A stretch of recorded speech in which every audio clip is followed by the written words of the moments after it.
in many places, soccer was being perceived wrongly, but was being perceived here in America as kind of a second-class sport.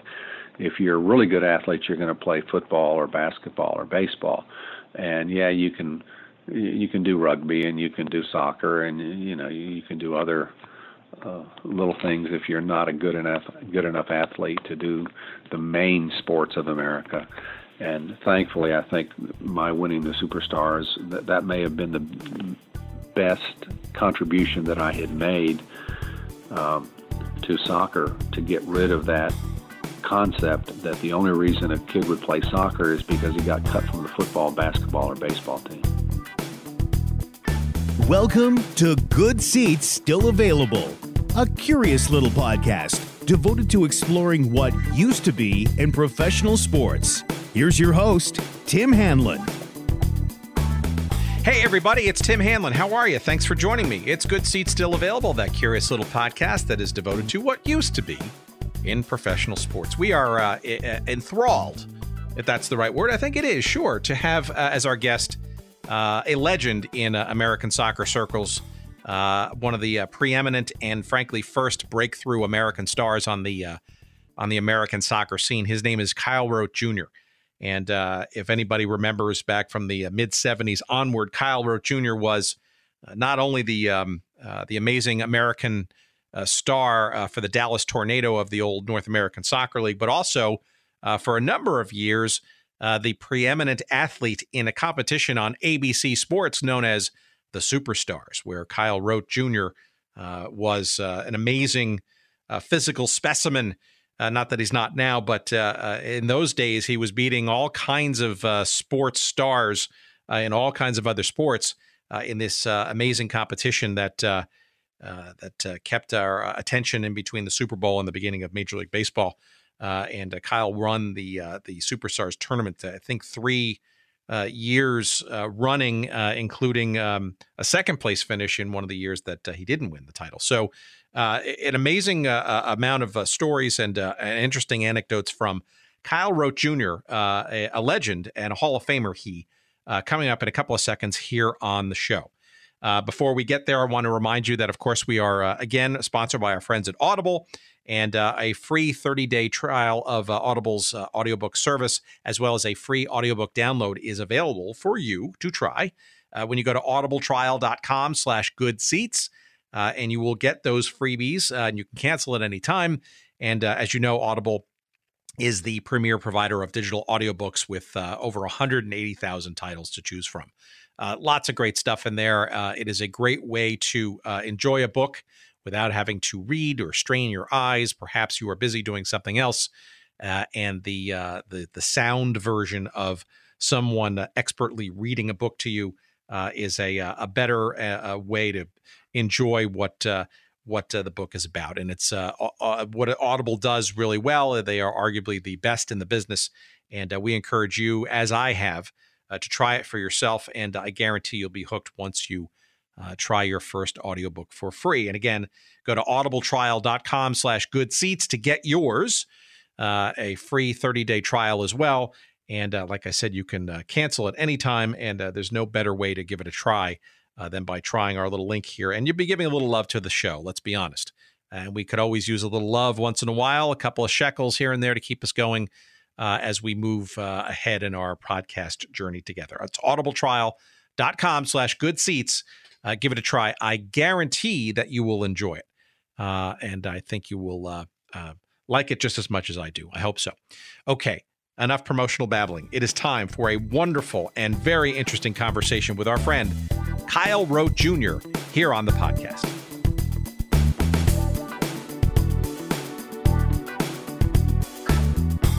I think for our listeners, obviously, especially those who remember you from the earliest days of the old NASL, I'd love to sort of hear some of the beginnings of how you got involved into the sport of soccer. And we all certainly know you had a very famous father who was very prolific in the sport of American football. In some respects, arguably, you could have been suggested as being preordained as being a follower in his footsteps, pro football wise. How does somebody like that That's with an that interesting lineage? phrase, Yeah. yes. Yeah, how does somebody with that lineage get into the sport of soccer, especially at a fledgling level professionally in the United States at that time? Actually, it was the 1966 World Cup that really got my interest. My best friend in the Dallas area, near the SMU campus, Henry Davis, his family had a British heritage, and so they were always somewhat aware of soccer. It's very difficult to even explain at this time now, 2017, how few soccer elements were going on in a place like Texas, which was just filled with American football activity and talent and that kind of thing. And so a good friend of mine who was a writer at the Dallas Morning News called me, ultimately ended up calling me a renegade because I started playing soccer, and my family, with my father having been the overall number one pick in the draft in 1951 in the NFL for the New York Giants, and then Tobin Rote, another family member, played I think 15, 16 years between AFL, NFL, and also played a couple of years up in Canada. There seemed to be a momentum towards going into football. I had played at Oklahoma State football coming out of high school.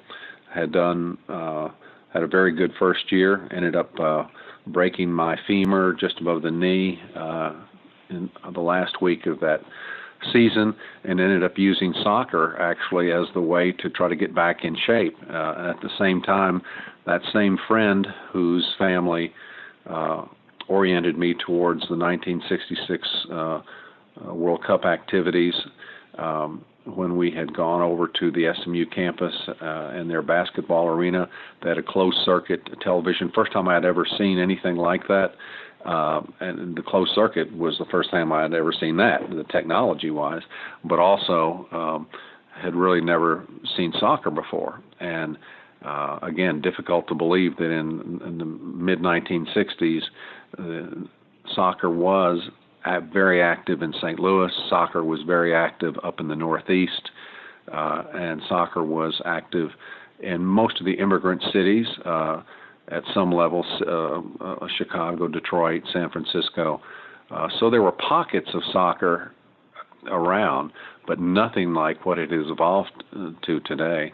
And for those of us who were part of that missionary experience of helping bring soccer to the American general public, it's very, very satisfying for me to drive around any city that I may be visiting and to see how many young people are playing the game and enjoying the game. And it's not so much that they have to be great players, but when they have a smile on their face and they're joyous for having a chance to play, I think any of us who were part of that era in the late 60s and early 70s really feel like that we did accomplish a lot in terms of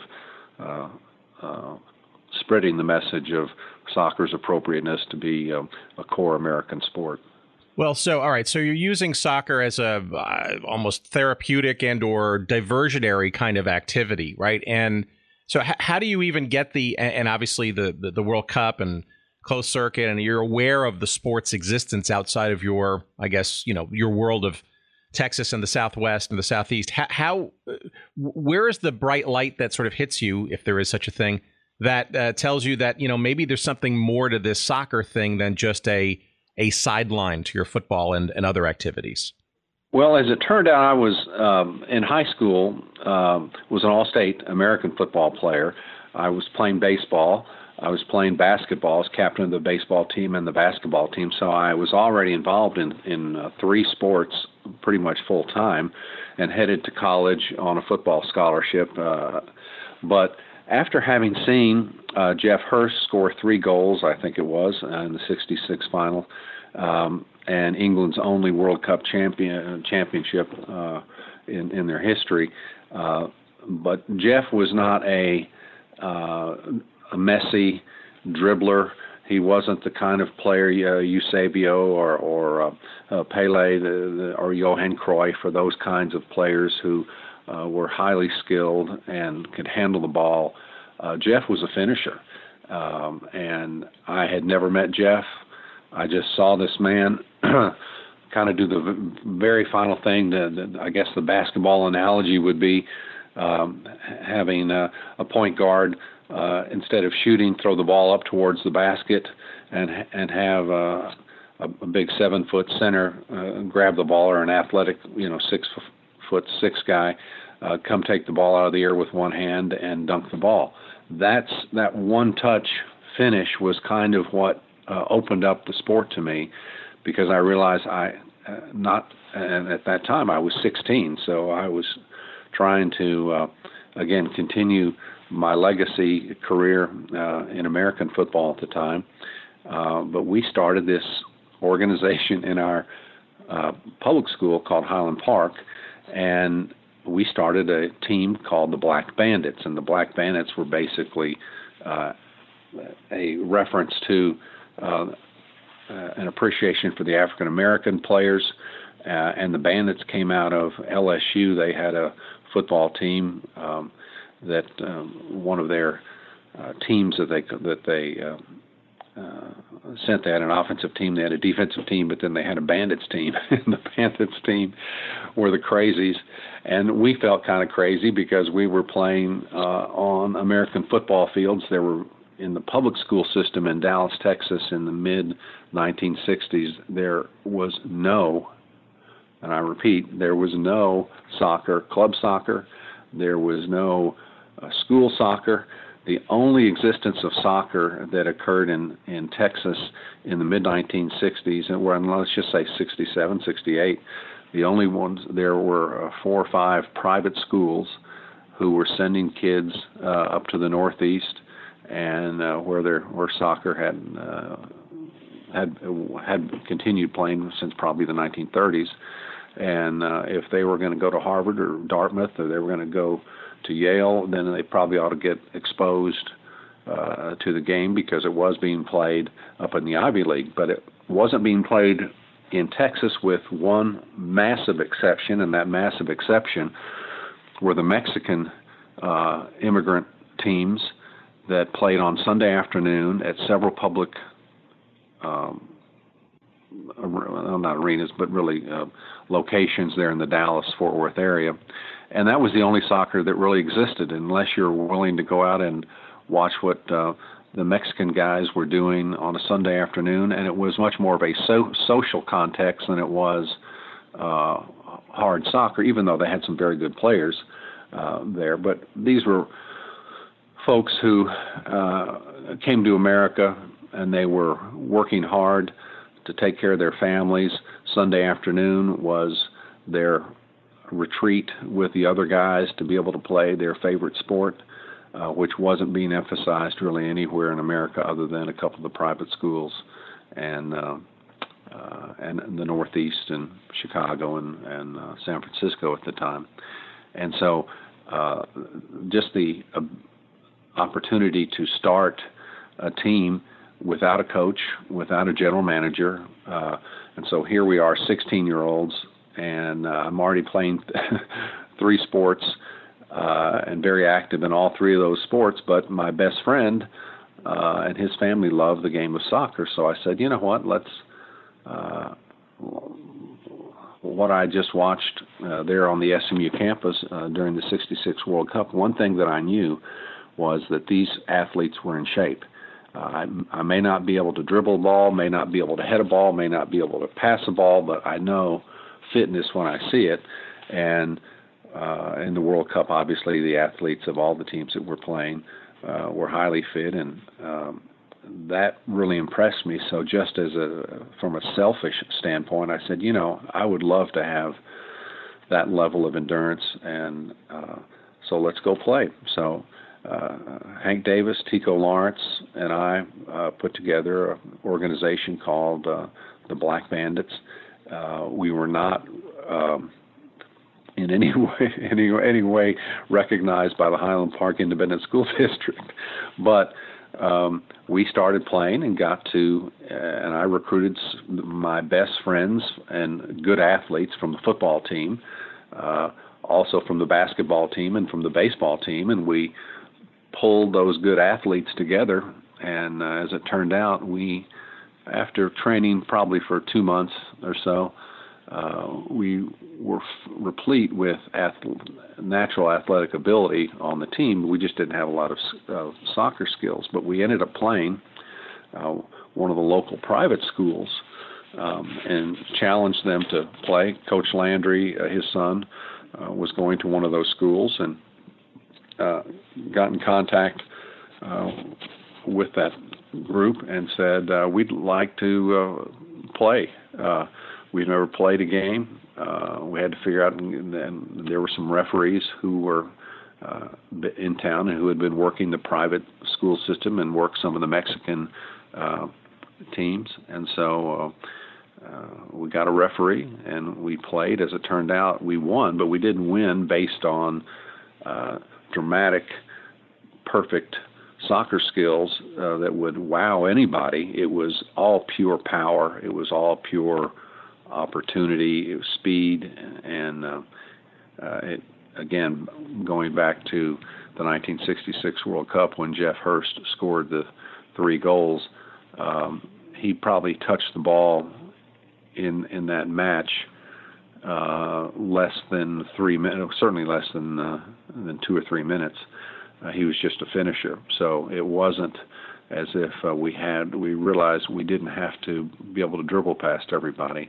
And I think when we ended up beating this particular private school there in the Dallas area, that gave us confidence that we could take on other ones. And so we played Fort Worth Country Day after that, and then I started a league, and I was the commissioner of the league, and we hired referees, and we got started and played with about 6 teams there in the Dallas-Fort Worth area, and that's really is what got us started. As it turned out, during that time, my friend, best friend Hank Davis, enrolls at the University of the South, a school called Sewanee in Middle Tennessee. It's a high academic. They used to call it kind of the Southern Harvard. I don't know that it was quite that level academically, but it was certainly a very good school. And they had committed that they were going to start playing collegiate soccer.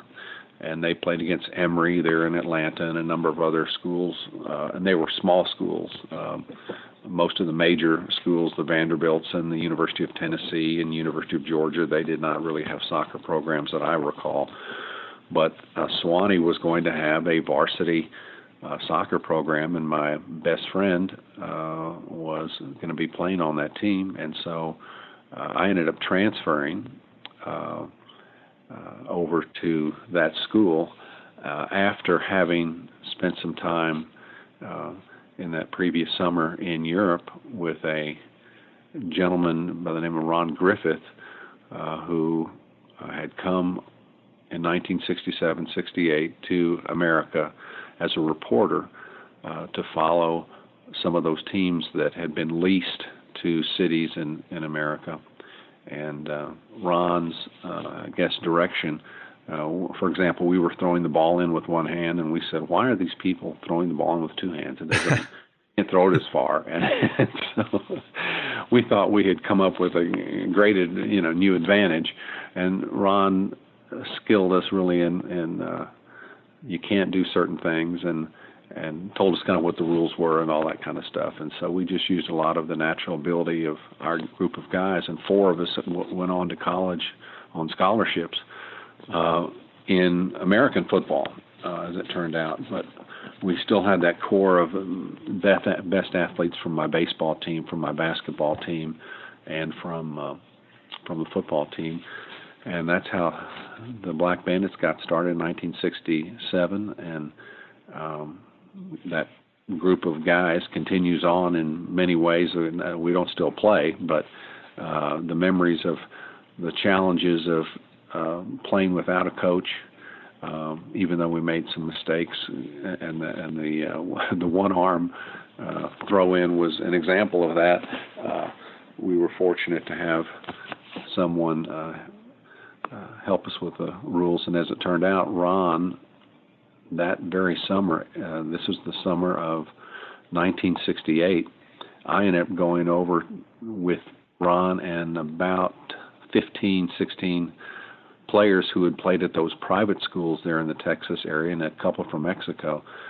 We went over and played in England, and Ron knew all the English people because he was a writer and a sports writer, and he had been following the 1967 teams that had come to America to play and kind of have a holiday, I think, more than anything. And it was, but he wanted to show Britain that even Texas, with it does have cowboys and it does have cows and it does have lots of wild space, but they're actually beginning to learn the world game. And so we went over there, and most of the guys were, again, about my age, about 16, and we ended up playing a lot of the youth teams. And my guess is, I don't know this for sure, but I think this is probably true, we played probably their 14, 15-year-old teams. We didn't play their 16-year-old teams. I think they would have just killed us at the time. But the very fact that we were able to play and the novelty of it all, Ron was such a good promoter. We wore 10-gallon hats. We wore bright orange jerseys and coats, and he understood, and he used to talk about Britain as being the number one color in England is gray. Gray skies, gray buildings, gray streets, and so he wanted to be noticed, and my goodness, were we noticed. Boots and 10-gallon hats, and just as we were walking around the general activities there in the England cities that we went to and we played in, we got a lot of media attention. And as it turned out, West Ham had contacted Ron about keeping me there for one of their youth programs. I was going back to start playing college football at Oklahoma State, and so I declined. But the fact that they had some scouts there looking at some of our players was a great encouragement, I think, to Ron and to all of us, that, my goodness, we're not the best players in the world, but they see some talent in us, and they gave me that opportunity, which, again, because of my football heritage, and I had never even thought that there would ever be an offer, and I didn't even understand how you could do that, because in America, with the college system, the way it's set up, over there, I had no idea that they were signing players 12, 13, 14 ages, at those ages, and they would train them soccer, but they'd also train them in blue-collar skills, electricians and plumbers and those kinds of things, so that they had another way to earn a living beyond the soccer if they didn't make it. And so it was a totally different system than the American academic system. And I will say, too, that I think their high school competency, most of the guys that I played with in professional soccer never went beyond what we would call high school. But their high school, it was certainly like a 2-year college.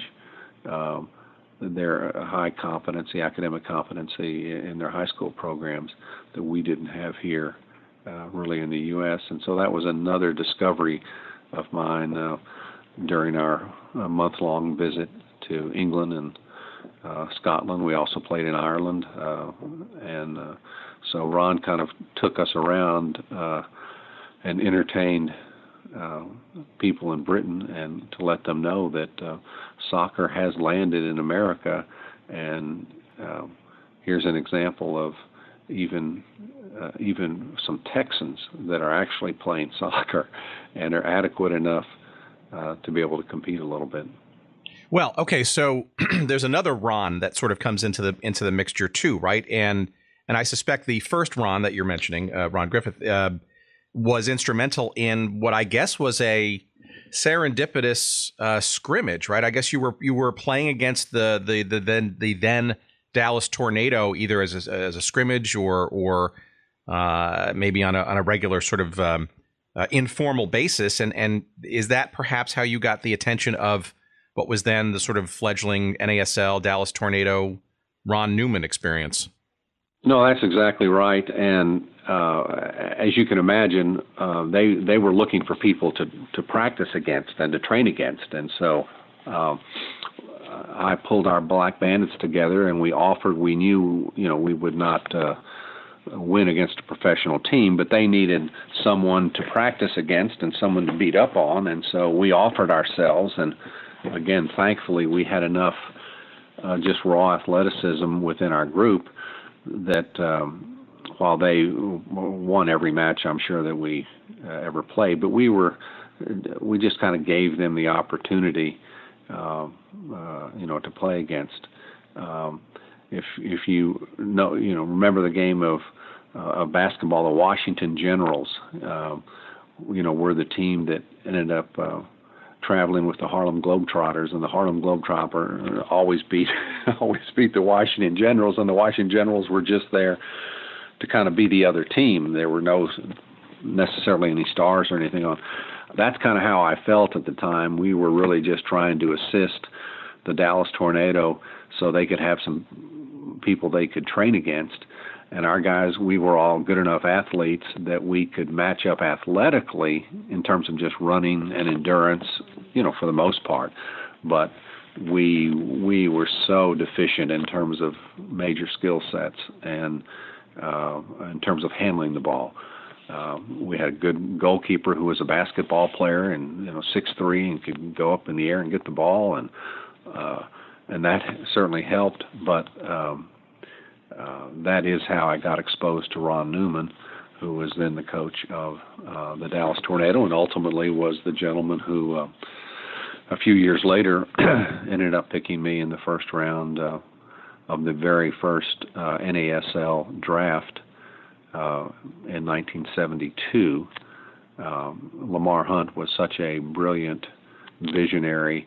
He felt like if we're going to Americanize soccer, we needed to add some of the very same structures that other sports had, and the draft was one of those.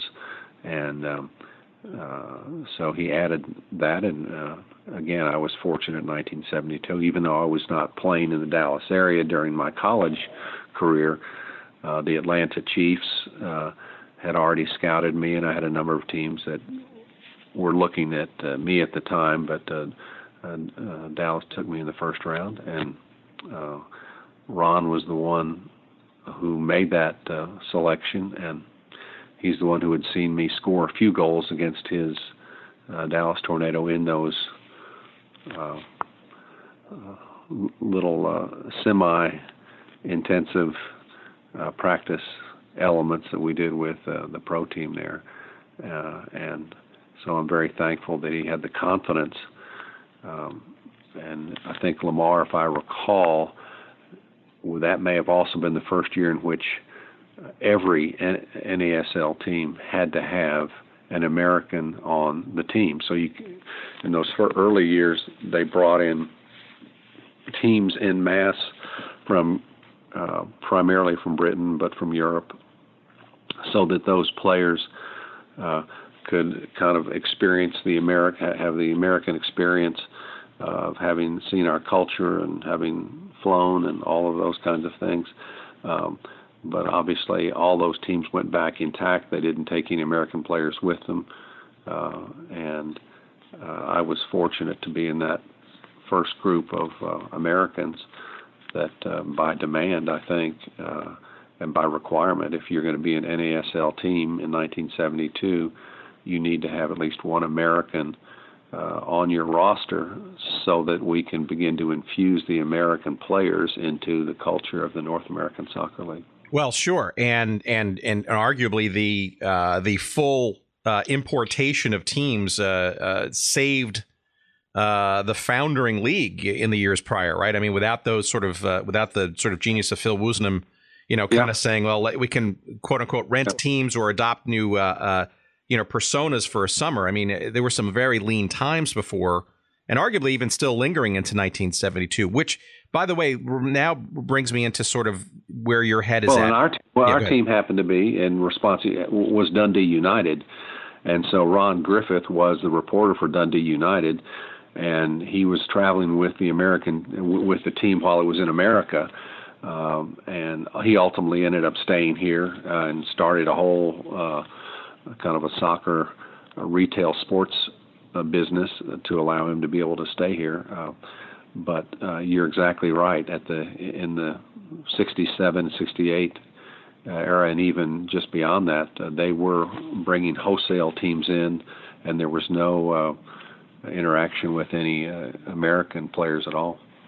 So this is probably a good time to ask sort of this question, right? So as you think about being drafted in the first draft from this thing called the North American Soccer League, right? Obviously, you had some exposure to it, having worked with the Tornado in scrimmage fashion and meeting some of the personnel involved, right? So you had an inside understanding. But, from a, let's put it this way, a professional sports career perspective, right? And especially being the progeny of a national sports figure in his own right, and the name that comes along with that. How do you square that as an opportunity to pursue, given all the, I guess, uncertainty of the sport of professional soccer, certainly the league up until that point, and perhaps having a famous dad who's been successful? What is the calculus of saying, yes, I'm going to do this? Well, the calculus, number one, was that soccer was becoming more of a world sport to those of us in America, and that we needed to join the rest of the world. And I called my father. We talked a little bit about it. He made a comment along the lines, and he didn't argue with me at all. He really freed me up, which I was very thankful for. And he said, you know what? Again, my dad was the overall number one pick in the draft in '51. He was captain of the Giants for 10 years. He was broadcasting at that time Super Bowls in the early days of the Super Bowls for NBC with Kurt Gowdy. He had a stellar reputation within sports in the league. Tobin also, again, Tobin Rote had a good reputation as well. And so he said, son, the world is expanding. We're sending people to the moon, or up into space and all of that. And we, go for it, because you'll always be compared with me. You'll always be compared with Tobin. And if you stay in American football, that's going to be a difficult, hurdle to deal with. So create your own destiny, create your own path, and be one of the pioneers that brings soccer to America. And so I was frankly somewhat fearful when I made the phone call to say, Dad, here's what I'm thinking about doing. I'm going to leave a full scholarship at Oklahoma State and go play soccer at a place you've never heard of. It's Sewanee at the University of the South in Sewanee, Tennessee, up on the Cumberland Plateau between Nashville and Chattanooga, and play against schools that you've never heard of. But he said, particularly after I got back from the trip with Ron Griffith to England, he said, go for it. And that was really at the time when I needed to hear something like that from him. So I got great support from all my family. And again, other than that reporter for the Dallas Morning News who called me a communist for having made the jump from American football, to soccer, I felt very supported and comfortable with that. So, well, it also sounds like it's somewhat liberating, right? Because what you talked about earlier, frankly, sounded like passion, right? You somehow stumbled into and/or became more passionate about this sport, right? Which was foreign and new, and you weren't necessarily, exceptionally skilled at it, but clearly, the fact that drives you to keep playing in sort of this renegade kind of way, setting up leagues and all that kind of stuff, that to me feels like passion. And when you have that, I got to think a difficult conversation with your dad. It sounds like, there's a lot of external pressure. And by having a conversation along those lines, it sounds like it depressurized, any intimation about what you should do with your life and truly pursue your life the way you want to. Well, and Tim, it couldn't have been more a surprise to me that he immediately supported the idea. I thought I was going to have to argue him into this, and but I did not. And again, for someone as he was, having again broadcasting Super Bowls for the NFL and doing the Game of the Week for NBC, and he had a pretty good perspective about world sport. And again, I think part of his reason in terms of encouraging me was to help me avoid the ultimate comparison against him and Tobin, if indeed I continue to stay on the American football path. So being able to, there was no comparison obviously within our family if I went the soccer route, and I really was surprised when he kind of twisted on me and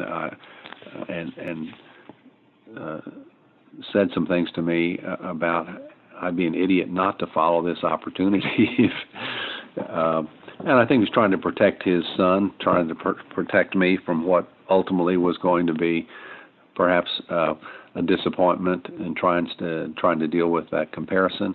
And he was very mindful of that, and I'm very thankful that wherever the idea came from and wherever the inspiration came from, he was very supportive of me, his son, in what I wanted to do. And he wasn't trying to control my life. He wasn't trying to control the way God had gifted me athletically. And I'm very, very thankful for that. Well, it sounds like you had a quite a head start then when you were drafted. Maybe you can kind of walk our audience through sort of, I don't know, the first impressions about this league that you were now officially a part of, the Dallas Tornado, which was arguably the strongest, if that's the right word, franchise in the still fledgling league. How wide were your eyes opened as you became a quote-unquote professional soccer player in the United States in 1972? Well, I was very fortunate that I had read a number of books about disasters of people trying to go into new things and all of that kind of thing, and just I was very fortunate to have a bunch of players, and Ron Newman helped with this in great deal, because they looked upon me, they knew of me because we had done those practice events during the summers and prior years. So I already knew who the players were. I knew them at a certain level. They understood that I did have a great deal of athleticism that God had gifted me with, that I did have some skill sets that they could perhaps enhance. And so what I ended up doing was at various times particularly during that first year, I didn't join the team in 72 until probably 2/3 of the season was gone, because I had to graduate, and I got married the day after graduation, and my wife and I came to Dallas, and the season was already halfway done at the time. So that was really an opportunity for me to have a couple of months to be with the guys, train with the players. And what I did was I asked a number of the players, and I'll mention a few of them. Bobby Moffett was one, and you've talked to Bobby on this podcast in the past. Ken Cooper, who was our wonderful goalkeeper, who really should be in the American Soccer Hall of Fame. We had Dick Hall, Mike Renshaw, a number of players who were extremely unselfish, because this is what I would do. These guys were all kind of bivocational. Everybody had another job in addition to being a pro soccer player for the Dallas Tornado, because you didn't make enough as a pro soccer player to totally survive. And so that was kind of the time frame, of the era.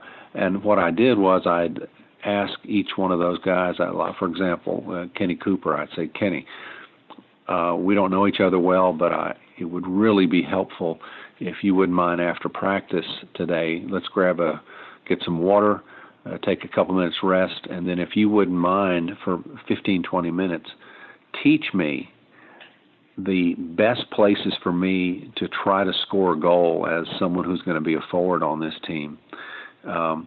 and what makes you uncomfortable. Help me understand I want to get the goalkeeper out of his comfort zone, and so would you show me how's the best way to manage that? And so he would let me know that when you make a run like this really messes me up and it makes me unsure as to what's going to happen. And I did the same thing with every Dick Hall, who was our center defender in the back in front of Kenny.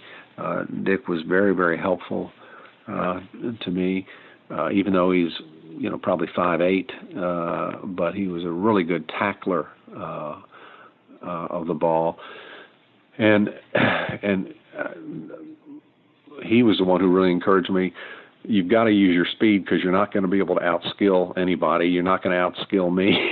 And so you got to push the ball past me and run and go get it and make it a athletic race. Don't make it a skill competition.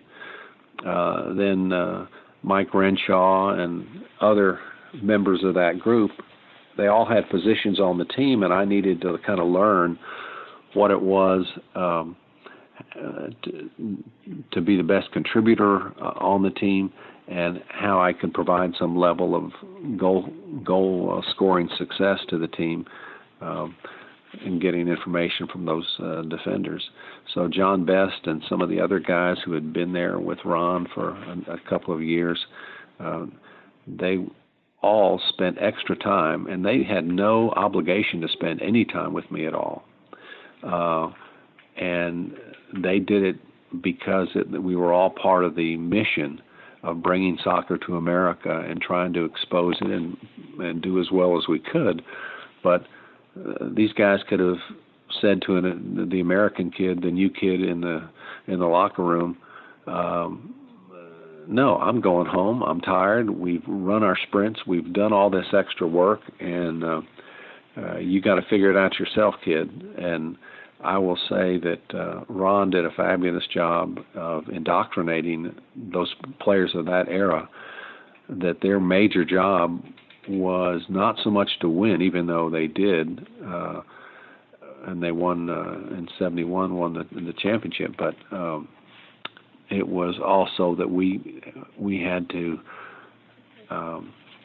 bring soccer to the rest of the community. And so every single player on the team, I think without exception, spent time in kind of civic activities, going to schools, doing exhibitions, and I mean, it was as simple. Sometimes I went down to Waxahachie, which is south of Dallas, not quite an hour, and went into a school, and I just held up a soccer ball and said,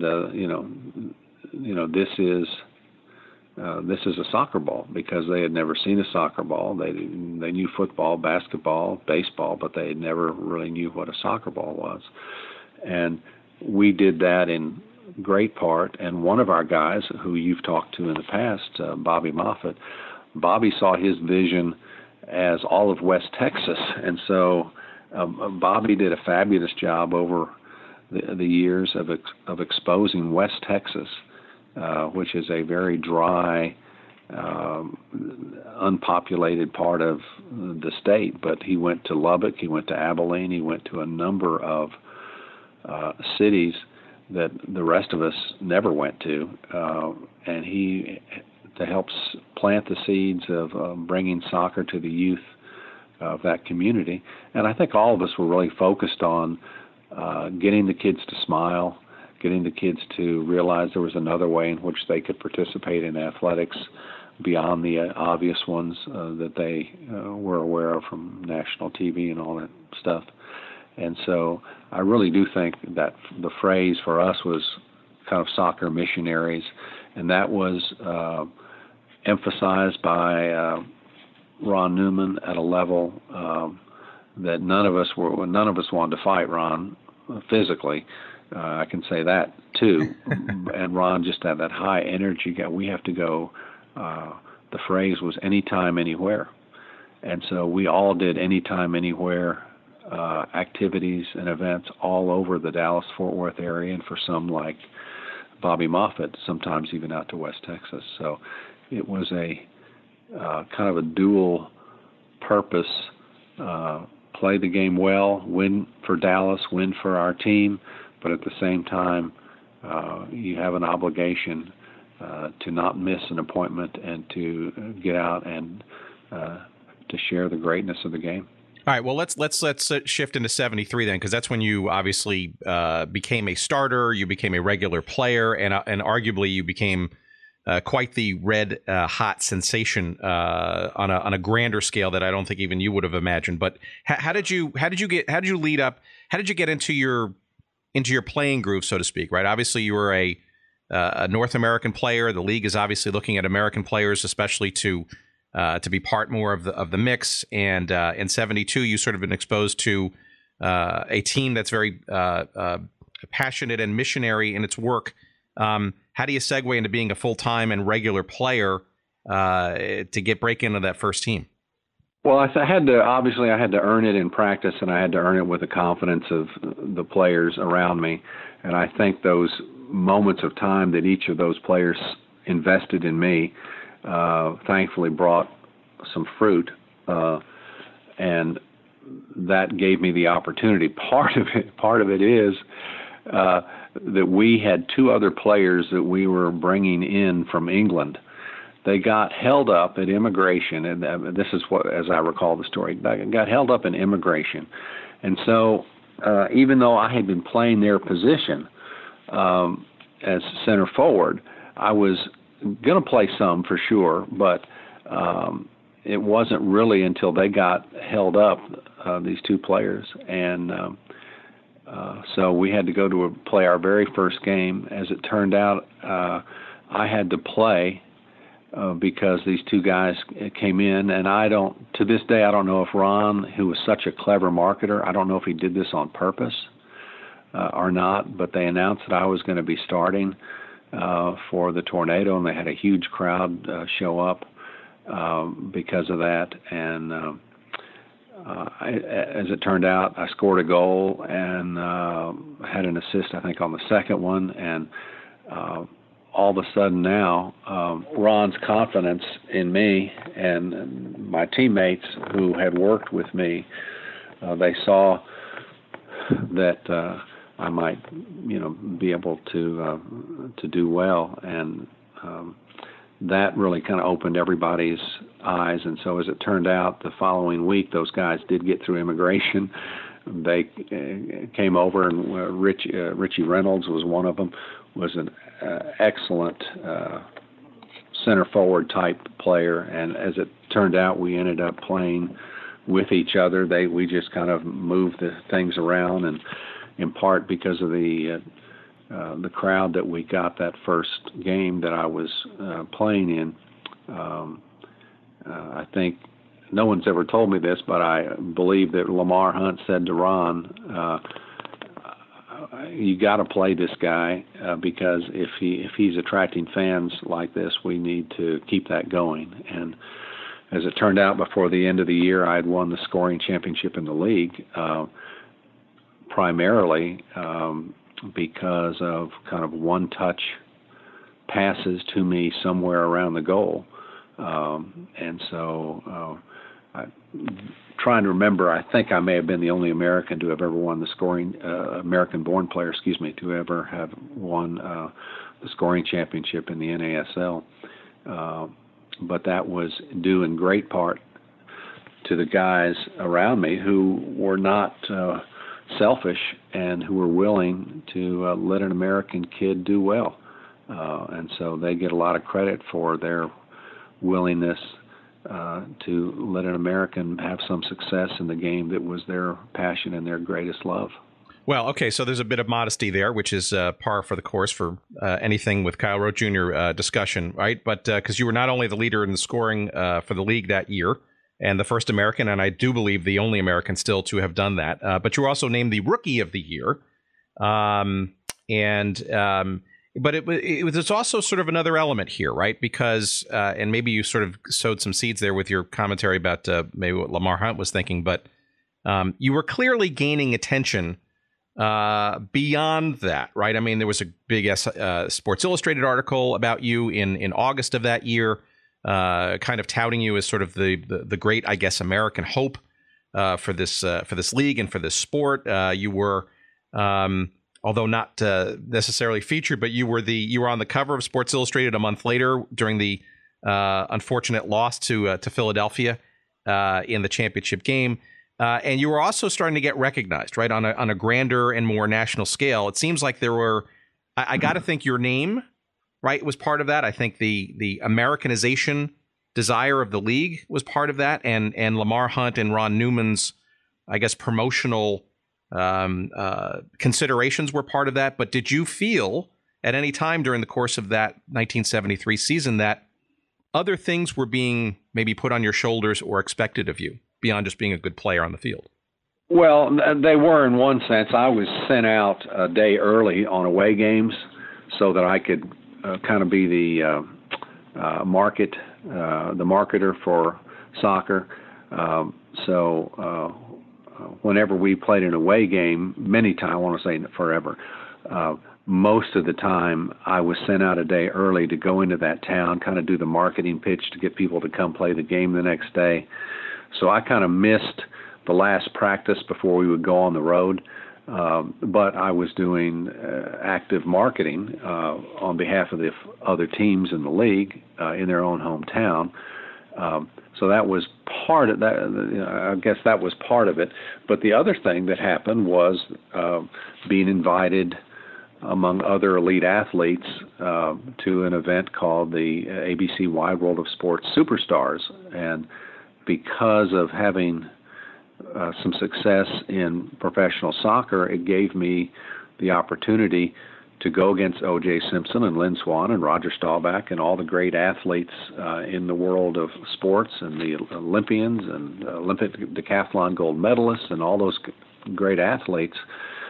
So that 1973 year was really the linchpin that not only opened it up for other Americans, but also from a personal standpoint, may have been the best marketing piece that Lamar couldn't control, but it just so happened that ABC Wide World of Sports, they needed a soccer player, and I had won the scoring championship, and so they, and obviously there's name recognition that came from my father, who was still very active as a broadcaster for NBC, and but that put me in a position, and then when I won it 3 of the 4 years that I was in the Superstars, that eliminated one of the key elements that or key observations, I guess, that most Americans thought about soccer. They thought, well, yeah, you guys are in shape, but you're not really athletes. And so when I beat all the athletes from the NFL, the NBA, and all the other sports, that gave us another hook to kind of hang on, to be able to say, you know, soccer was not just about controlling the ball, it's very athletic as well, and soccer players are great athletes as well. So in many places, soccer was being perceived wrongly, but was being perceived here in America as kind of a second-class sport. If you're a really good athlete, you're going to play football or basketball or baseball, and yeah, you can do rugby and you can do soccer, and you know, you can do other little things if you're not a good enough athlete to do the main sports of America. And thankfully, I think my winning the Superstars, that may have been the best contribution that I had made to soccer, to get rid of that concept that the only reason a kid would play soccer is because he got cut from the football, basketball, or baseball team. Before we get off of 73 for a second and go into this other stuff, I thought I had heard something, and I don't know where, but we kind of try to uncover these little pieces of sometimes apocryphal information. But there was that famous... Is this an aha moment? Well, it may be. Let's see. So in September, right, so when Sports Illustrated had that cover of the NASL championship game, right? And by the way, I think people today need to know, how just dramatically jarring or significant putting the North American Soccer League circa 1973 on the cover of Sports Illustrated, which was at the time, the preeminent sports publication in this country, right? That was a major editorial decision. Yes, it was. But my understanding, and tell me if you know this to be correct or not, that you were the one who was going to be featured on that cover should Dallas have won, but you guys didn't, and thus Bob Rigby got the sort of the accolade, so to speak, despite your picture as well. No, that's exactly right. And in fact, they came to town early, and we spent hours taking photos so that it could be a cover. And the idea of the cover ultimately ended up being a poster that was sold by Sports Illustrated with me jumping up in the air and kicking the ball and all of that. But they had already laid it out as we were a favorite. We weren't a dominant favorite. Obviously, anytime you go into a championship game, the other team is very, very good anyway. And so they came into Dallas several days early. We shot a whole bunch of photography for them that they hoped was going to ultimately be on the front cover of Sports Illustrated.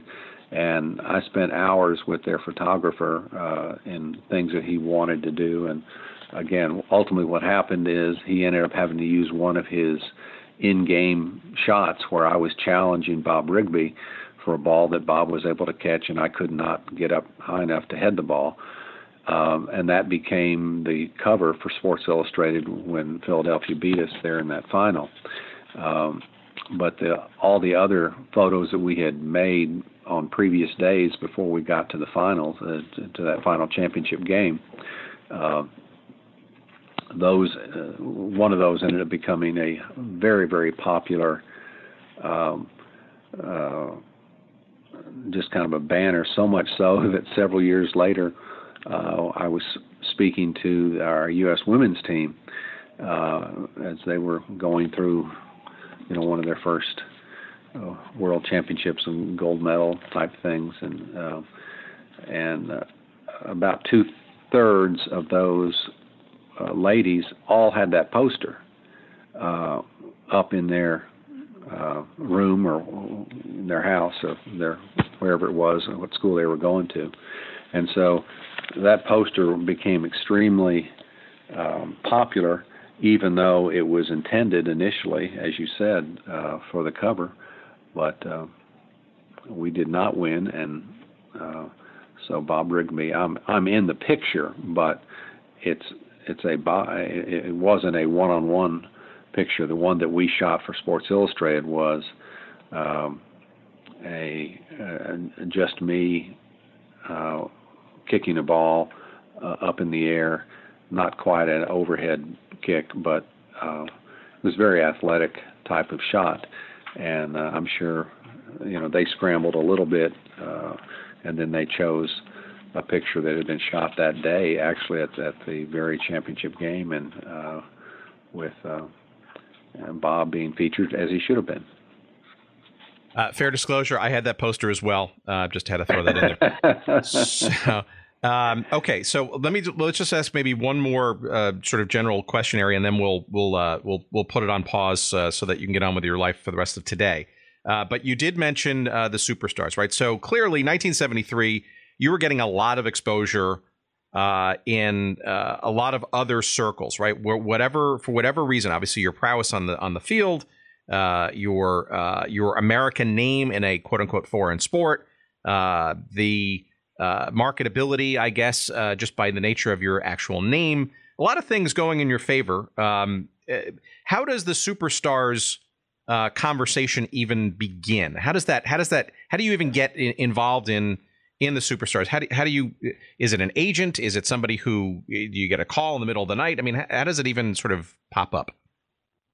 Well, it's all of those. I did have an agent after I won the scoring championship, and he happened to be with the agency IMG, and IMG had a subsidiary of their organization that was the founder, really, of the Superstars competition. And as it turns out, it was highly successful for a number of years, and this is before cable. And so on a Sunday afternoon in the middle of the winter, you're watching people down in Florida, these great athletes, compete with each other. So it was an extremely popular series, and they needed somebody from the soccer, or they thought, because they were bringing in gold medalist speed skaters from Europe, and they were bringing in boxers, and they were bringing in great Rod Lavers and the great tennis players, and the best athletes in the world. There was only two of the great athletes of that era that never participated in Superstars. Muhammad Ali really was one of those, and Will Chamberlain was the other, who was playing professional basketball. But every other sport sent its most elite athletes to compete in the Superstars, and so much so that years later, when I was an agent helping get some players signed by NFL teams, they actually have a Superstars clause in the contract. And what the contract says essentially is you cannot participate in Superstars type events without the permission of your club or of your NFL team. And so that's was an interesting activity, because there was some risk. We were very fortunate. Very few athletes ever, because everybody was in good shape, so very few people ever got hurt or pulled hamstrings or anything like that. We did have one bicycle accident with a safety for the Miami Dolphins during my era that thankfully did not break anything, but I think that woke everybody up to say, wow, there is some risk here, and if we're going to be paying these guys lots of money, we have the right to be able to exclude them from activities like this. Okay, friends, sorry for the interruption. Just wanted to quickly remind you that today's episode of Good Seats Still Available is brought to you by our friends at Audible, the premier provider of digital audiobooks with over 180,000 titles to choose from in just about every genre you could think of. Audible titles play on iPhone, Kindle, Android, and more than 500 devices and MP3 players for listening anytime, anywhere. And for a limited time, my audience can listen to a free download of any book that they choose, as well as get a 30-day free trial when you go to audibletrial.com/goodseats. That's audibletrial.com/goodseats. And you can choose from over 180,000 titles, as we said, including one that I'm listening to right now. It's called The 10-Gallon War by John Eisenberg. That's the story of the NFL's Cowboys, the AFL's Texans, and the feud for Dallas's pro football future. Another one on my list, which I have yet to download but is on my queue, that could be interesting to our audience here, is called The National Forgotten League by Dan Daly, entertaining stories and observations from pro football's first 50 years. Those are just two of the many thousands of titles to choose from, and not just in sports history, but you name the genre that you might want to listen to, and Audible's got it. By the way, two guests perhaps that we'll have on the show, hopefully sometime soon. But again, go to audibletrial.com/goodseats for your free 30-day trial, as well as your free audiobook download to try it out for yourself. Again, that's audibletrial.com/goodseats. And now, back to our conversation.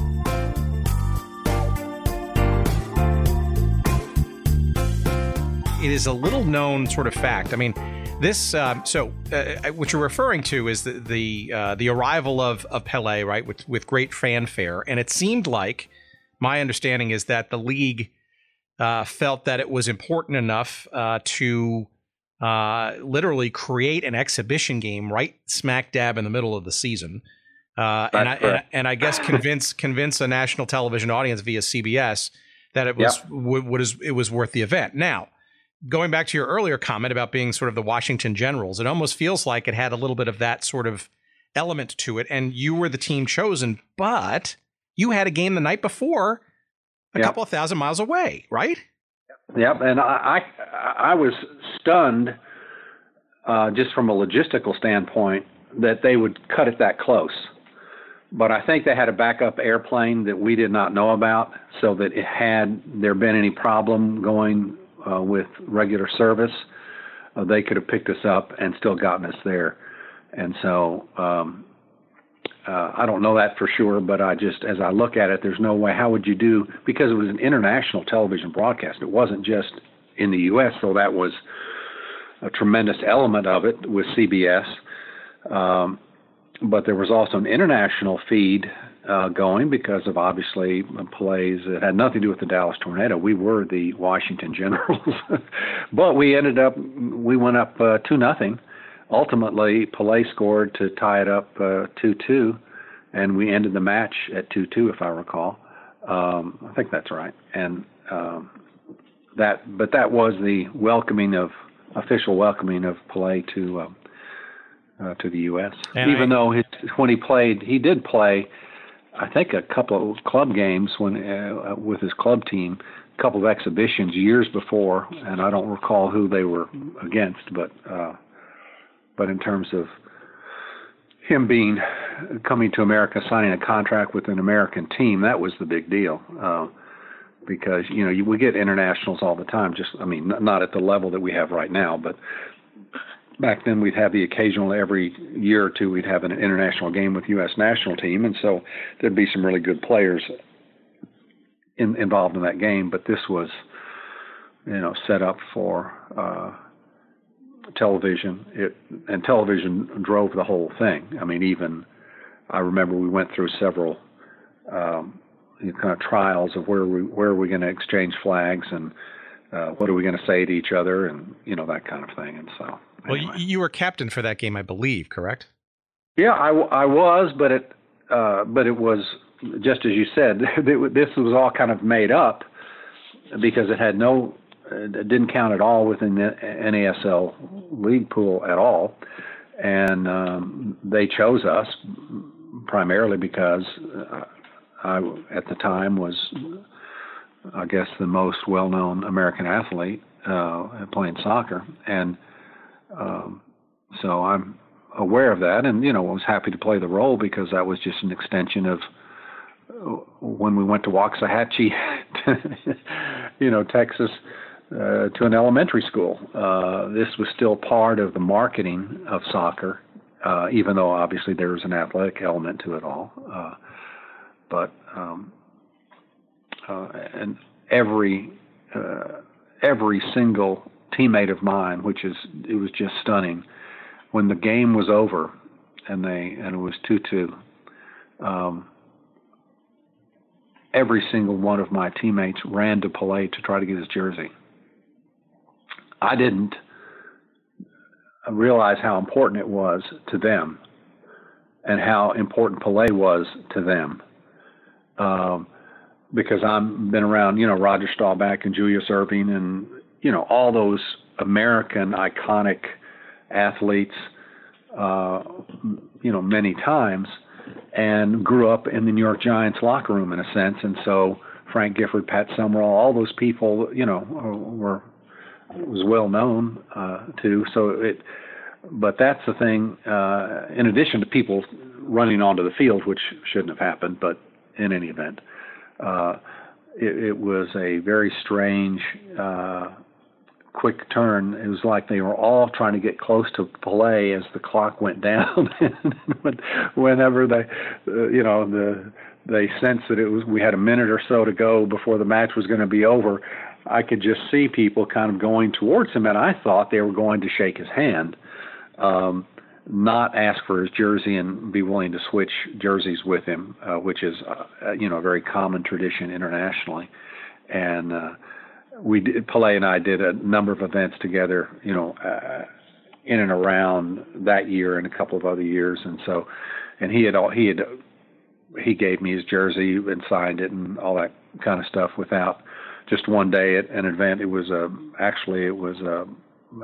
deal that we did in Manhattan. I can't remember exactly what the reason we did it, but it was just an aside to the game and another marketing piece that the NASL was trying to do to raise attention and that kind of thing. And so I still have the jersey, still have the signature, and as I recall, it said "Do Amigo," to my friend. I don't know Portuguese, and I know Spanish reasonably well, but anyway. So and we haven't. I know kind of where it is, but we haven't protected it. If the moth could get it, I don't know. And I shouldn't say that because I'll get my old friends from the team who will say, well, if you're not going to take good care of it, if you're not going to put it in a plastic, or you're not going to put it in a vacuum sealed area so it doesn't, deteriorate, give it to me, that kind of thing. So. Well, I think the National Soccer Hall of Fame, when it reemerges next year in Frisco, Texas, would probably love to have that too. Yeah, that's true. Good point. Is there anything else you remember about that game? Because there was also another famous story that Pelé was almost to the point of walking away after halftime because he felt he had fungus on his shoes and his feet.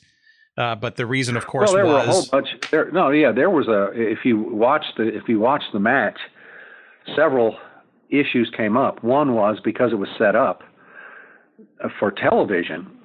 They sprayed the field didn't have green grass on it.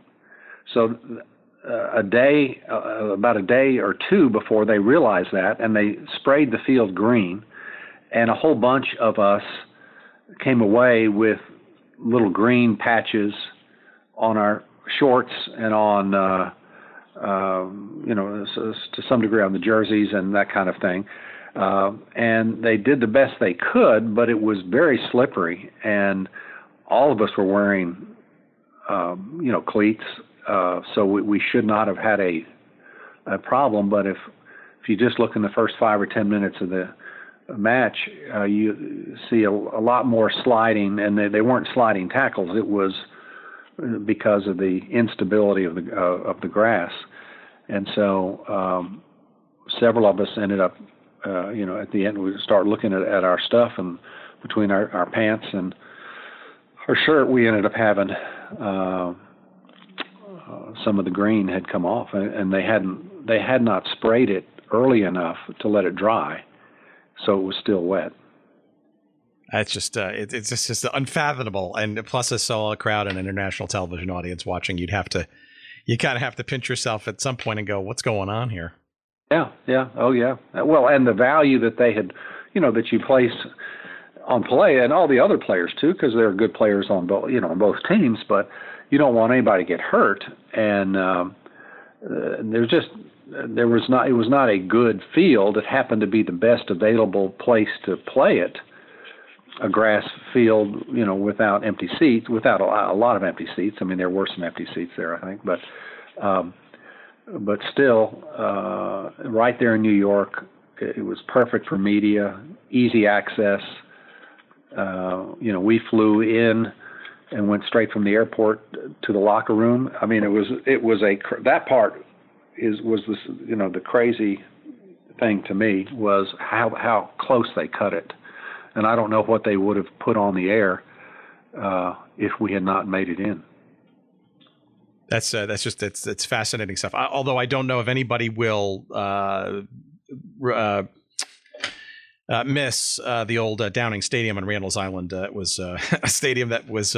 I guess ramshackle would be a kind and charitable word for it. That is kind, yeah. No, there was no question. We could have played it in the outdoor of Yankee Stadium. I mean, outfield of Yankee Stadium or any other good place. But so the ball bounced where it shouldn't bounce, and I think a lot of on both teams. A lot of if you watch just the videotape of the game. It wasn't nearly as smooth as the field was not smooth. So you had a lot of bumps, and you had a lot of digs, and you had a lot of other.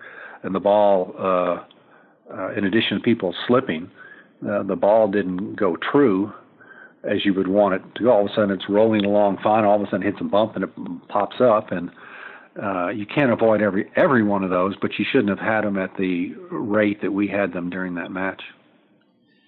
Well, so let's talk about that sort of time, right? So 75, right? You're basically an American household word, right? The Superstars thing. Obviously, you're you're the shining light of American soccer on this league that is now, really starting to get some roots. I think in 75, you're up to 18 teams, and with more yet to come. Was there any? I'm trying to find the right word. A jealousy, or did people sort of, other players in the league kind of just sort of, have a jaundiced eye maybe to you and your stardom while they were toiling and trying to sort of, keep the game going while you were getting all this sort of national attention outside of the game, or was it all a good sort of positive booster shot for the NASL, or was it maybe somewhere in between? Well, I think that was probably, I think it was more the latter. I think people saw, the players saw that if this helps get their attendance, if ultimately this will help get them paid more, there's more media out coming to our matches. I think they saw it in that context, that let's ride this horse as long as we can. And there was no question that when you go back and you just look at some of the guys that the Gordon Banks, Jeff Hurst, Georgie Best, Canaglia, Franz Beckenbauer, Johan Cruyff, we ended up having in our league, Eusebio from Portugal, we ended up having, some of the greatest players of all time coming through and interestingly, they were able, unlike what happens in most other countries in the world, they could have a civil life here. They weren't being harassed all the time. People weren't yelling at them. They could raise a family, if they wanted to. In fact, our former U.S. Head coach, who just, left us this last year, that was one of the reasons he moved to Los Angeles, because in Los Angeles, nobody knew who he was, and he could bring his family there, and they wouldn't have to worry about security and someone taking one of his kids, for ransom and that kind of stuff. And so there are a lot of, I wish the sport had been much more popular and wish we could have made it more popular quicker. But at the same time, one of the benefits for a lot of the foreign players was there was no pressure, anything like what the pressure was back home. And I think they really enjoyed that. Well, but the real money, though, for the players really hadn't kicked in yet, right? You're mentioning all those great international. It never did, actually. For our group, it did perhaps for the Cosmos, but some of the teams are willing to put more money into players, but that was not the case.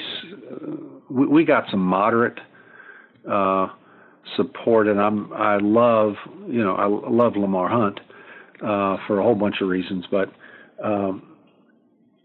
he was a little bit more moderate and not going crazy, not trying to just go buy wins and buy success.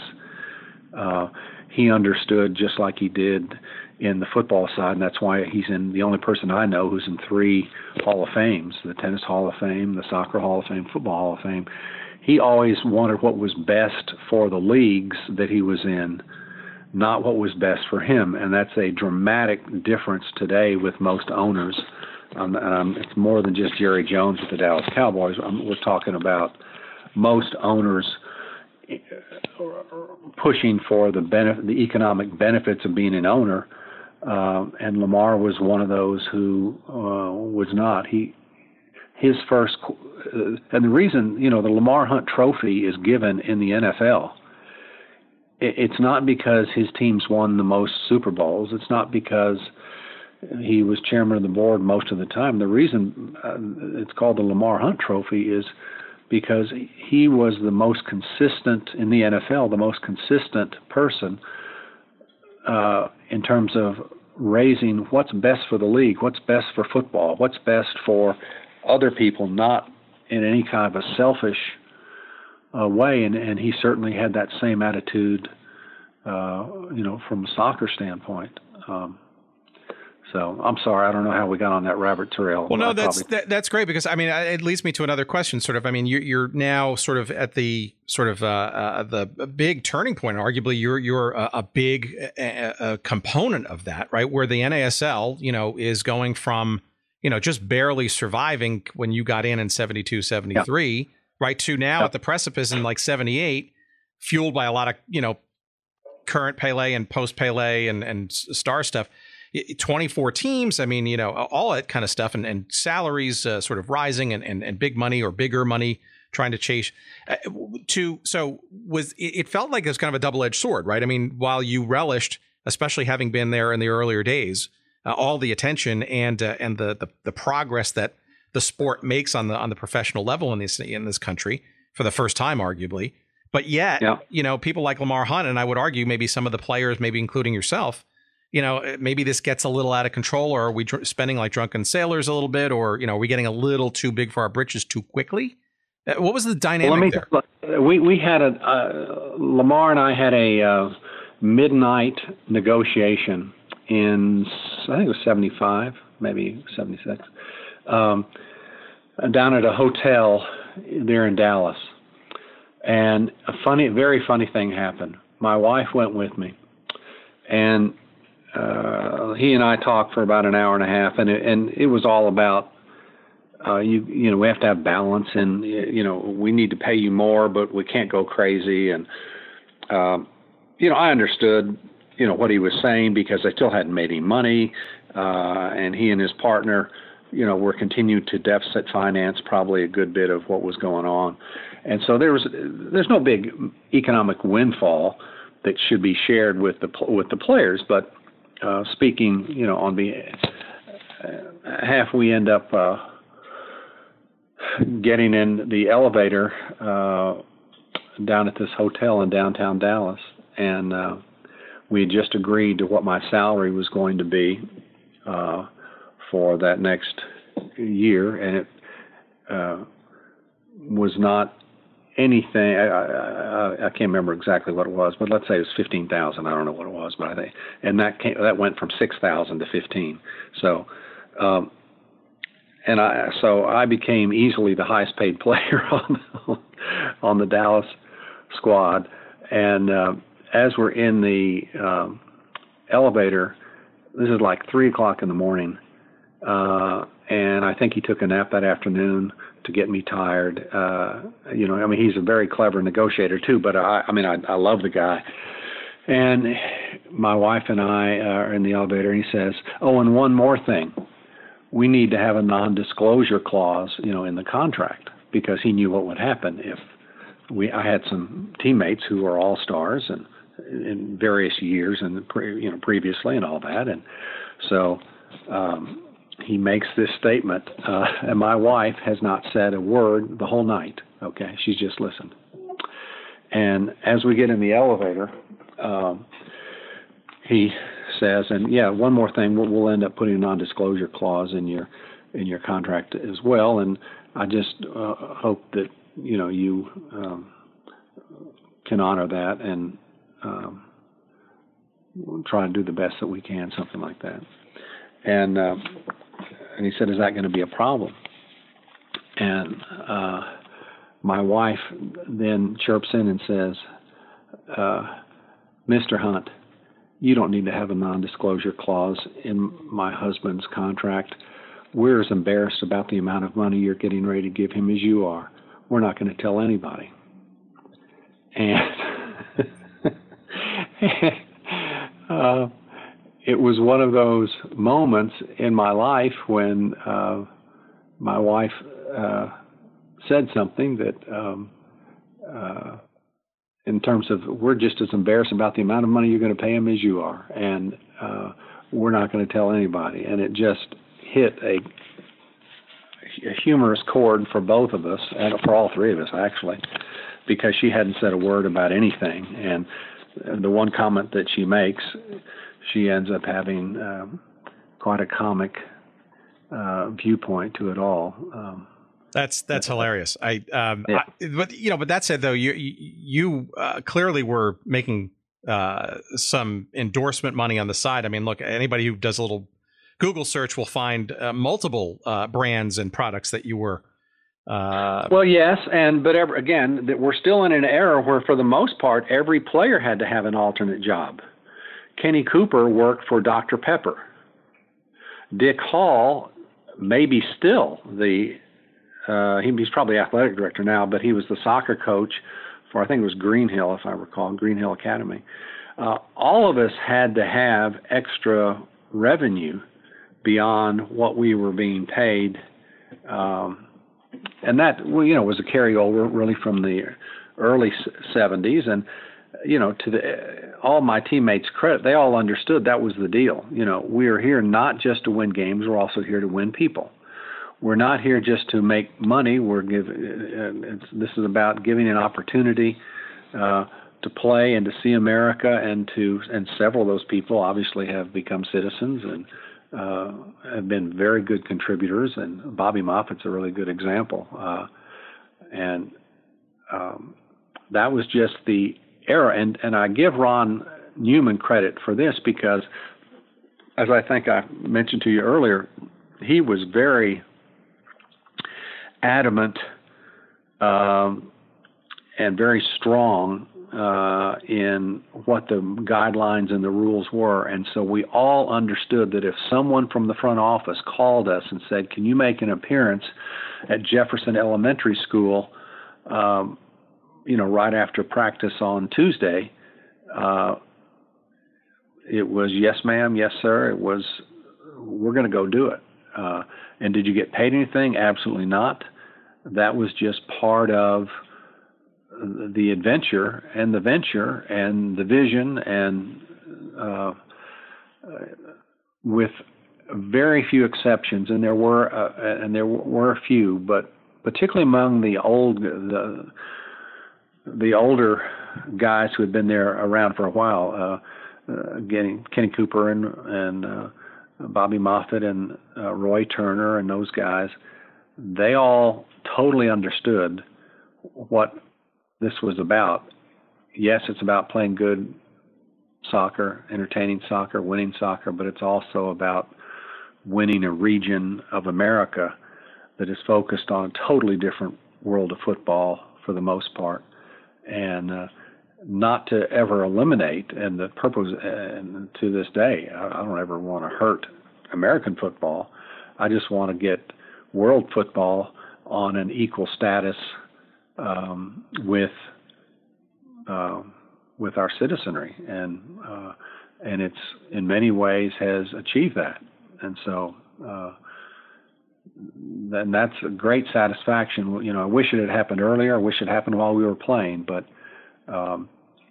it has certainly come about in many ways. Well, all right. So let's maybe get to the tail end of your Tornado career, because obviously you had a new coach came in '76. So, Ron Newman, obviously having led the team for quite some time. And ironically, the guy, Al Miller, who was the coach of the team that beat you in '73 in the final,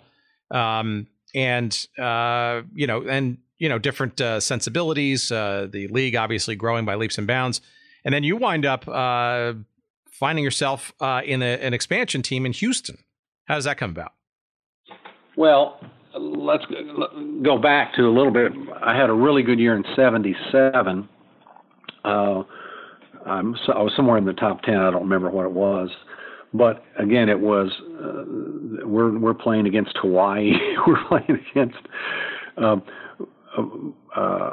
and I don't know exactly what the riff was between Ron Newman, if there was any, and Lamar. I, in many ways, wish Ron was willing to have been willing to stay, and I probably could have found out what the reasons were. But as a player, that's really not your job. You just, whoever the coach is, you do what you can. And Al Miller had a different philosophy of how to play, and he was. And he had every right to do it the way he wanted to. He wanted to do it. That did not necessarily favor me, because that was just a different style, we got a really good player, Jeff Bourne, in. Sure. And Jeff was kind of became. He was a better player than I was, as at that certainly at that position at forward, in terms of more, in terms of skill sets and the way in which of holding on to the ball and that kind of thing. And he could hold on to the ball a lot better than I could. And so I don't have any, I cheered for Jeff and consider him a friend and that kind of thing. So it wasn't, I just wanted the mission of soccer coming into America to continue to go. I had the chance to ride at the helm of it for a while, but I certainly didn't have to stay there, forever. Ron just had Al just had a different thing. And ironically, as an American, Ron was always a good coach, and he was really wanted to bring some players in from overseas, and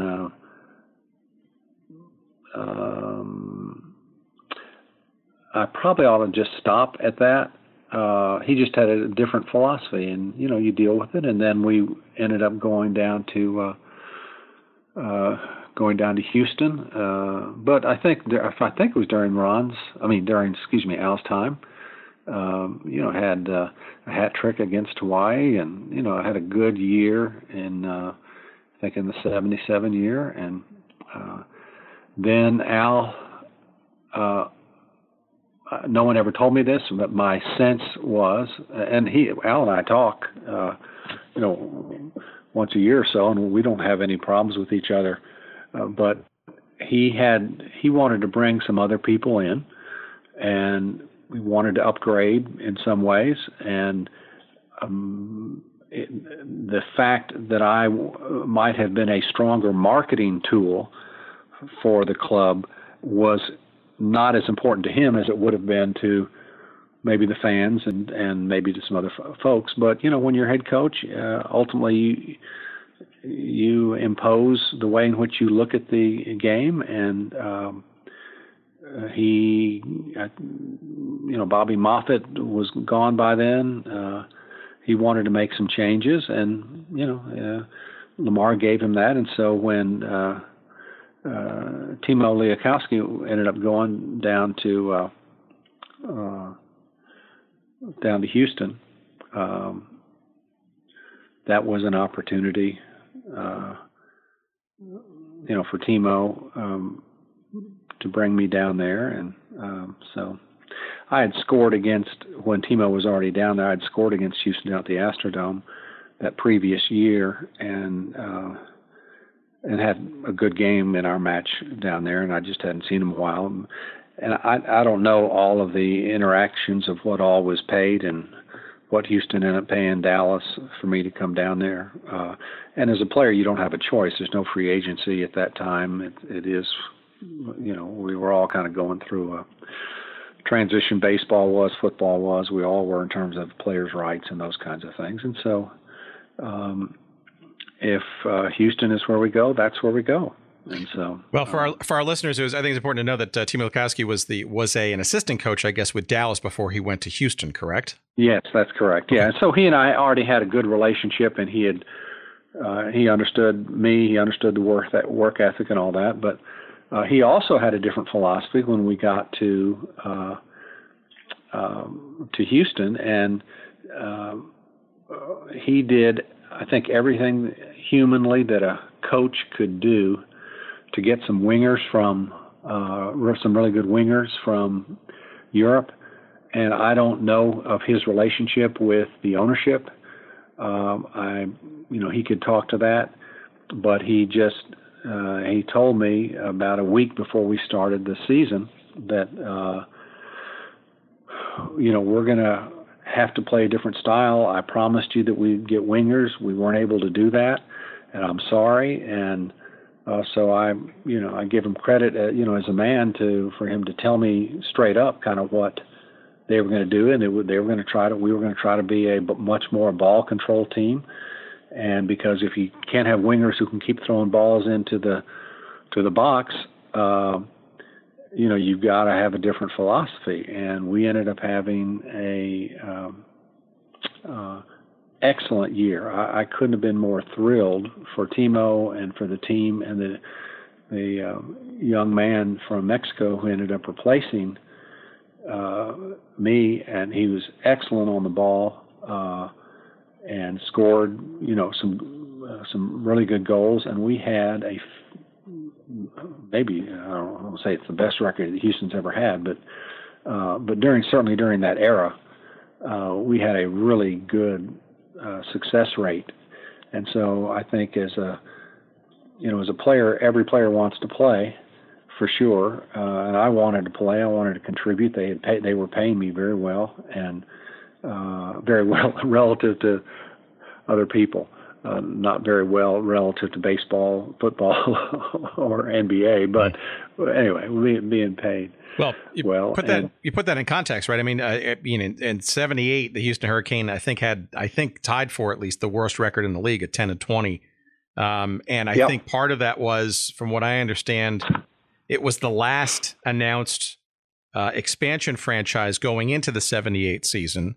And I believe Timo and team only had something like 3 months to actually prepare for the beginning of the season. So you can imagine how that scrambled. But then upon your arrival, and in addition to all the other changes that occurred, you literally went almost from a worst to first scenario with a 22-8 record in '79. So albeit losing in the playoffs, but still, he becomes coach of the year. And it's not like you weren't contributing on a high level, right?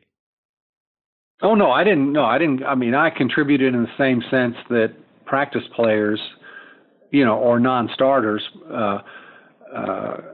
in terms of encouragement, in terms of having good practices. I did everything that I could, but our way of holding on to the ball in movement did not include any long ball passes, or very few long ball passes, and I give Timo credit because he wasn't just a one way to do things type of coach, and he saw what he had, and he designed our club that year along those lines, and it worked really, really well. And so I count that as one of the great years of my life, because we as a team went from bottom up to near the top, and it took all of us, a backup goalkeeper, and those of us who, like me, who didn't play that much that year. It was, but it was great. It was great to be part of that. Goodness, and I'm just, in the middle of it, you don't always like a situation, but if you got to. Scripture tells you to do whatever you do with all your heart, with God as your audience, not man. And so that's a Colossians 3:23 deal. And so my focus was to do the best that I could do in a way to honor God and to help the team, not in terms of self-glorification. So was that understanding and that sort of self-awareness and, frankly, nobility, so to speak, from a personal integrity perspective, did that sort of weigh on you a bit then, and maybe help bring in sort of thoughts of retirement from the outdoor game?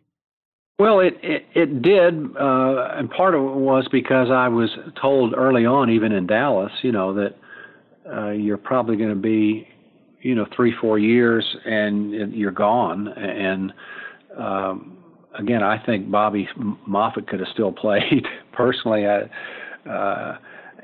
some coaches, they just want to change the culture, and some coaches, I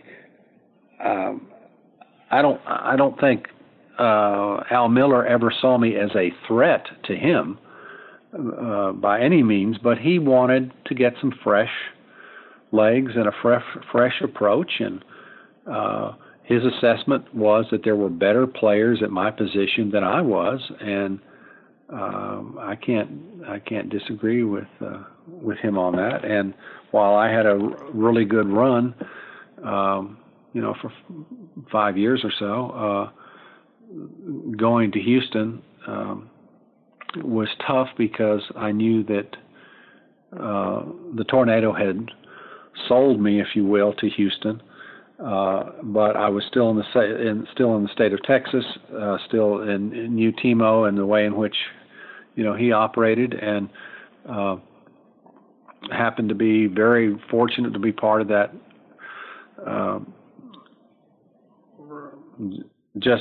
Kind of renaissance of the team. You can't say that, it's renaissance is probably a broader, decade, year type of thing. But for that team to come back and for it to play and do as well as we did that year, I was really thrilled to be part of that team. Did you ever get dragged into the possibility of playing MISL soccer with Houston? Because there was obviously that relationship, whether it was admitted or not, between the Hurricane of the NASL and what was, I guess, dubbed the Houston Summit soccer team in the first 2 years of the MISL.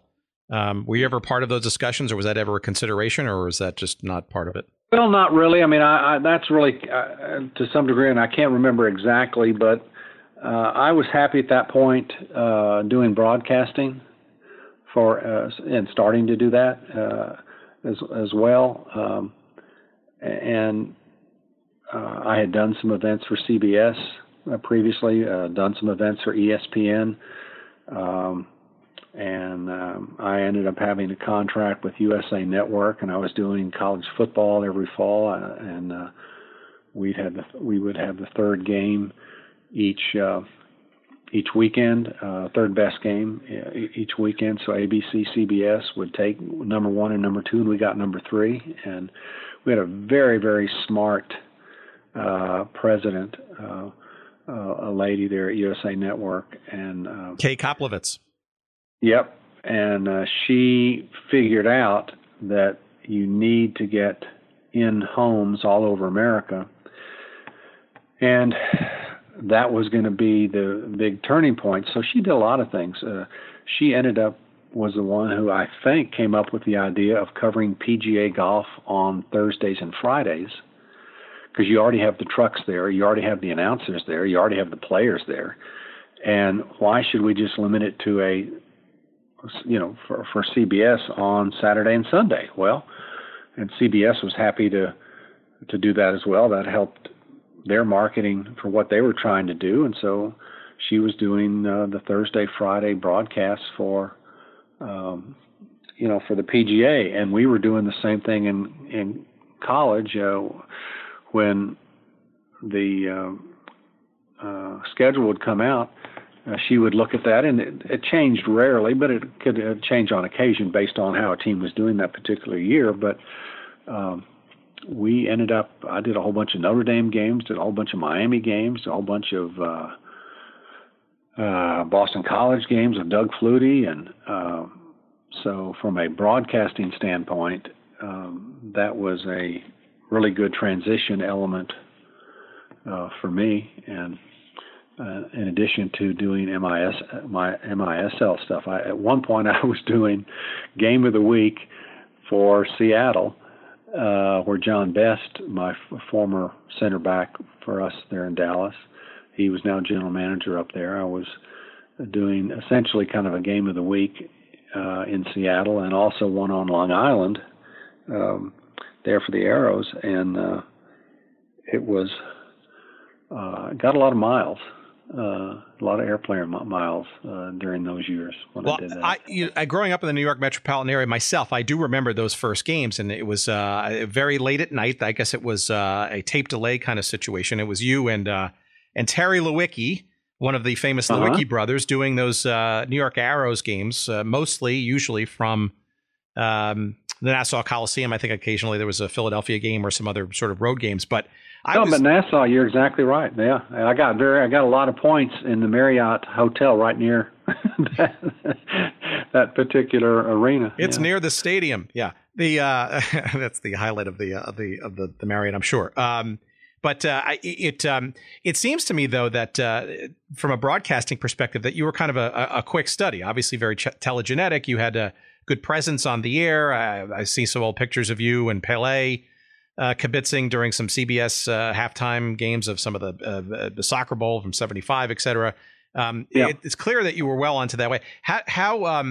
So the MISL, though, seems to be something that you became almost synonymous with. I mean, your games of the week with Al Troutwig, right? Staple of the USA Network in those early 80s. I missed the core to your question. You said something about Al Troutwig, and then I missed what you. The game.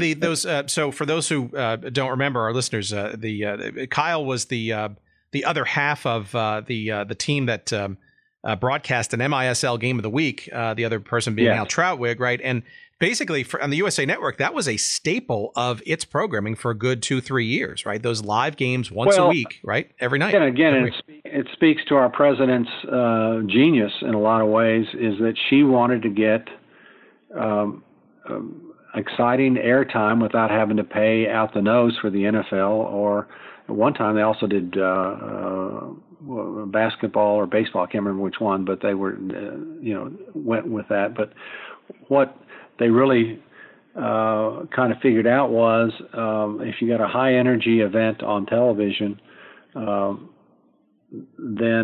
that you can sell ads to, which obviously is where they make their revenue. And she was just very clever about it. The Al Troutwig story is fascinating because Al was just sitting in the stands, and he asked if he could maybe do a tape or two, and our producer said, "Well, sure, I'll listen to the tape." And so he did a game, and our producer just kind of said, "Well, you know what? You're pretty good." And but Kyle's working with another gentleman right now, and we'll see what happens. And there was a little animosity, I guess, between our play-by-play gentleman and our producer. And so, I show up one day and Al Troutwig is there, and we talk to each other and do the game, and he handles everything. And in particular, what Al was great at was pronouncing Eastern European names. and he practiced. He was good at it. He just had a gift for it, but he worked hard at it. I don't mean gift in the sense that he didn't have to work at it, but and he obviously, we've seen him now in the Olympics, and we've seen him do a number of things there in the New York City area. And just physically, when you looked at him, you'd say, he's okay. But once you hear his voice, and he had a very good way of setting things up, and was very committed, very passionate about anything that he did from a broadcasting standpoint. So it was really good to work with him with soccer and to see what he went on to. I very much want to get him as a guest. He's on the list. I have not yet reached out, but I'm sure hopefully I can get him at MSG now. But do you remember who the announcer was that you were that he replaced by any chance? Yeah, I do. But I don't want to in any way demean the gentleman. I'll just leave it at that. Fair enough. And look, I know. I may call you back and no, but the other gentleman had worked for CBS. He had a good career in basketball, and just the personalities did not. They just didn't work with our producer, and I don't know why, and I wish it in a lot of ways, because he and I did a lot of football together, and the same producer did our football events, who did the soccer events for the most part, and so it's been I have a lot of really good memories of that, because we kind of did the second tier bowls, college football bowl games around New Year's Day and through Christmas. And so we did game of the week football, and then I did some did national track and field events as well for USA Network. and I think ended up doing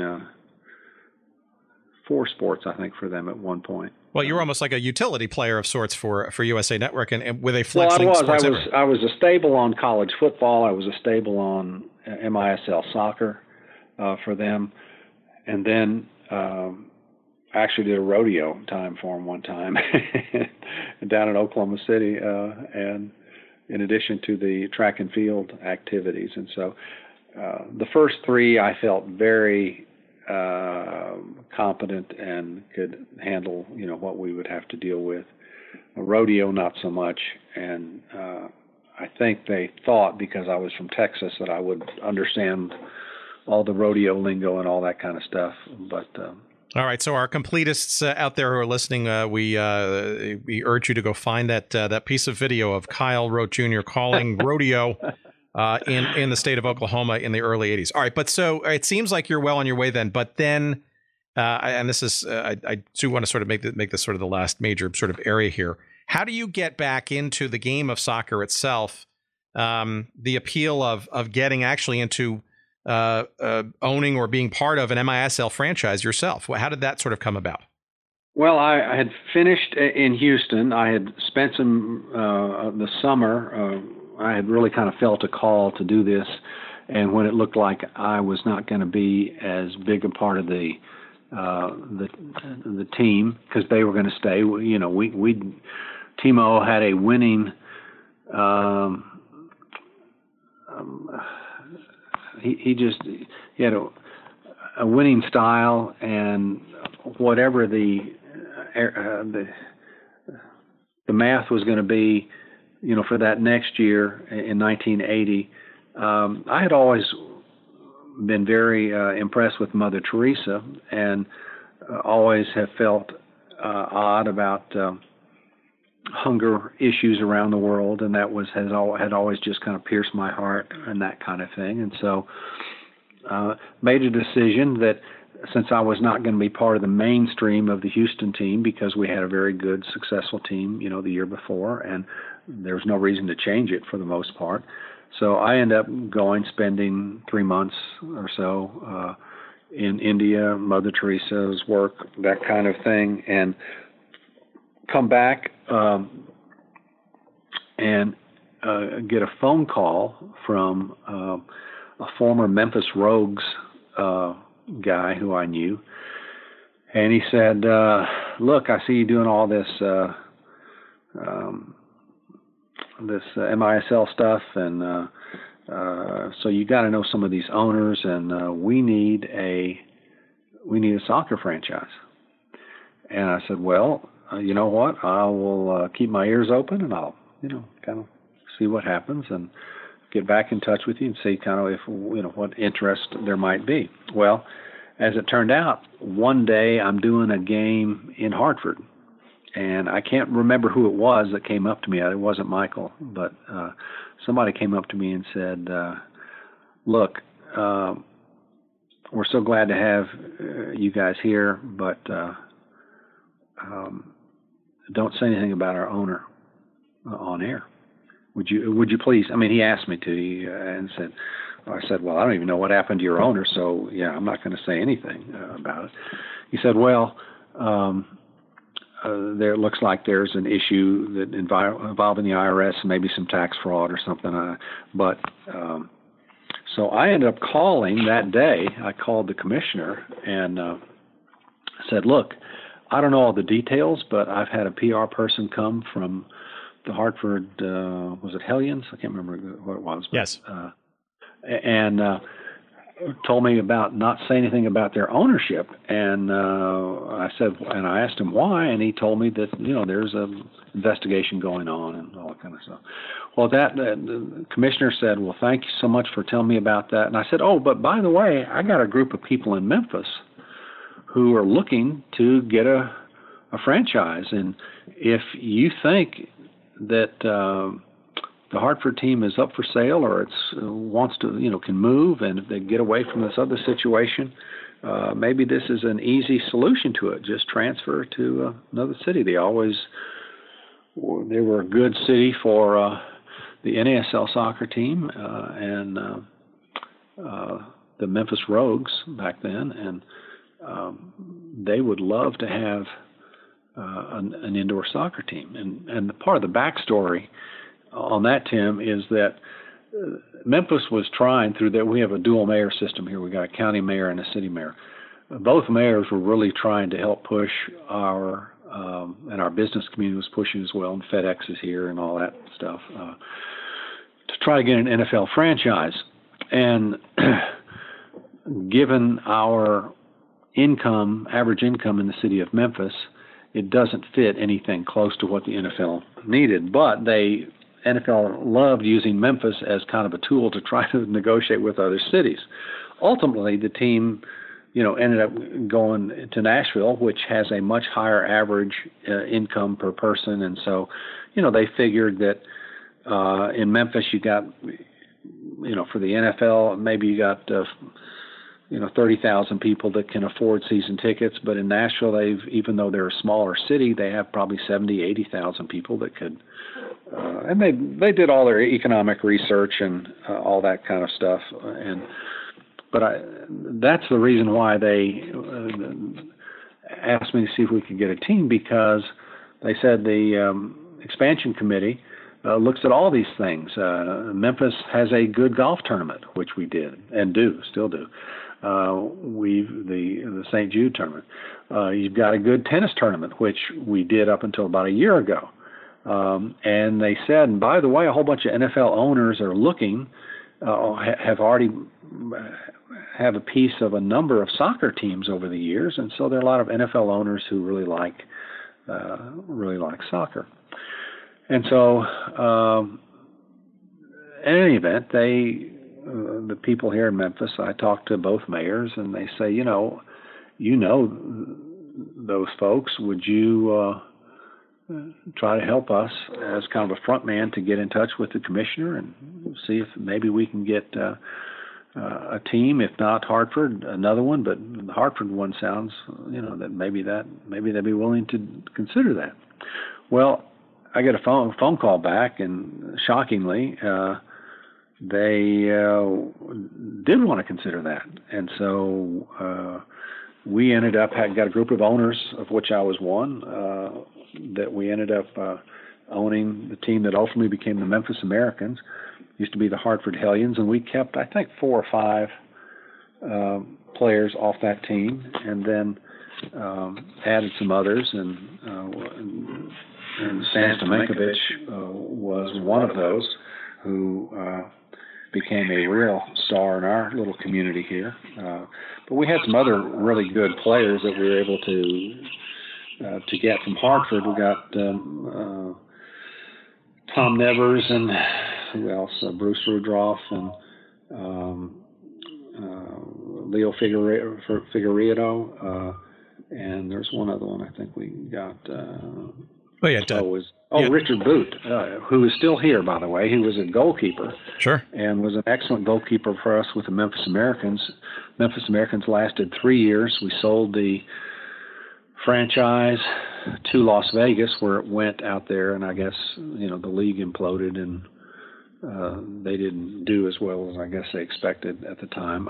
I was offered a job to go there, but my wife was here. She's from the state of Tennessee. Our kids were happy in school, and I was in a position where I didn't absolutely have to move just to survive. And so we ended up staying here and became host of a TV show here called Knowledge Bowl, and for 18 years hosted that television show for CBS.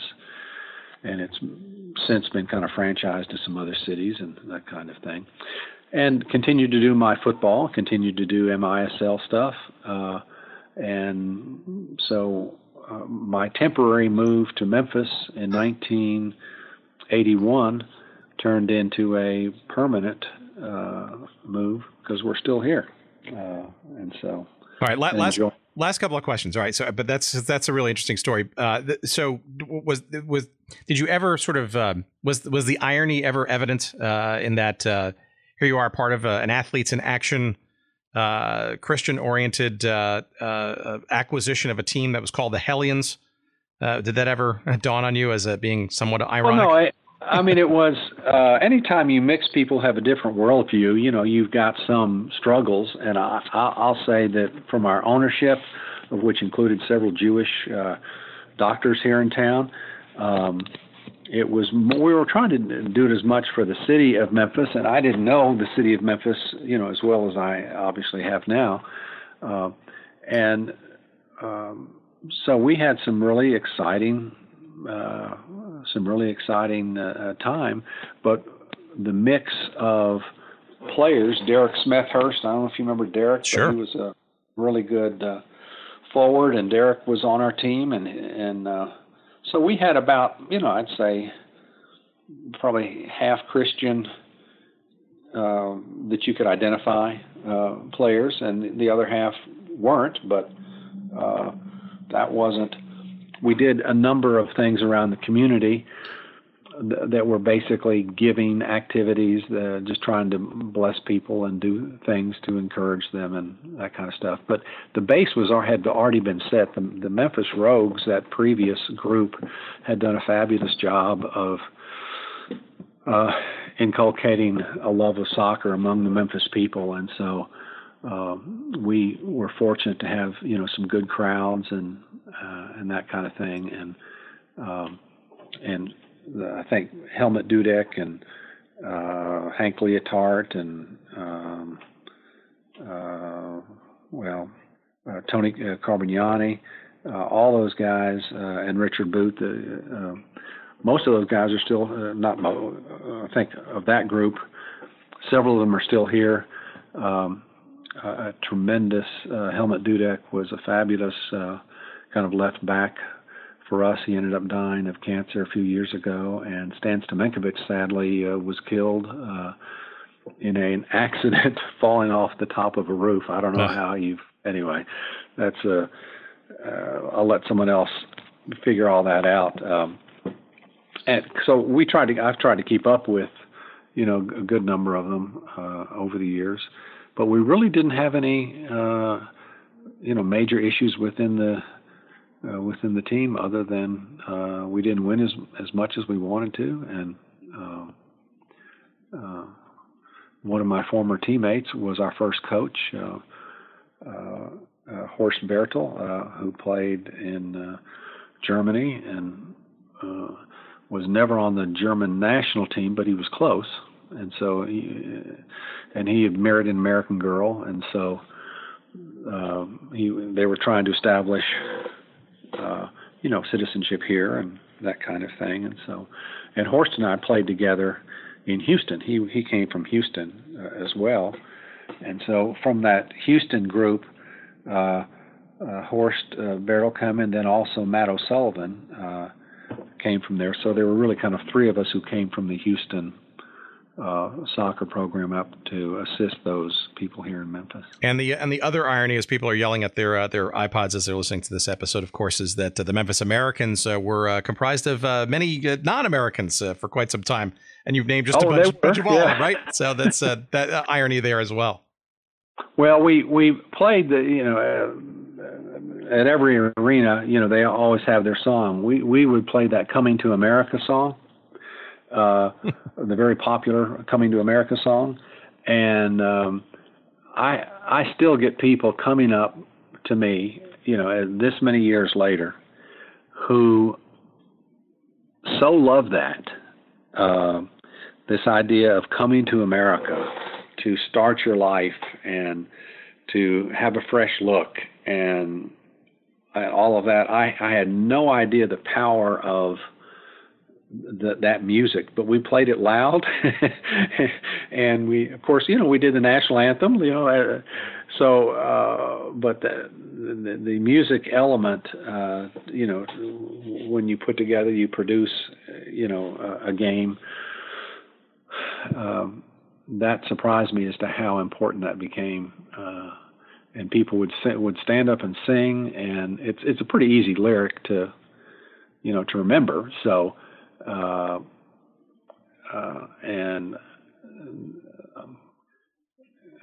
It was just a very loud experience, and it made us, as for the home team, feel really good because most everybody in the crowd would end up singing that song as well.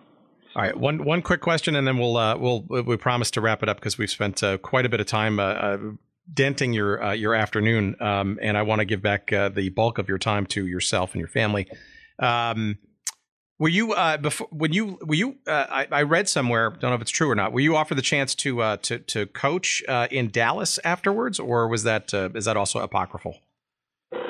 I was committed to stay here. I was called.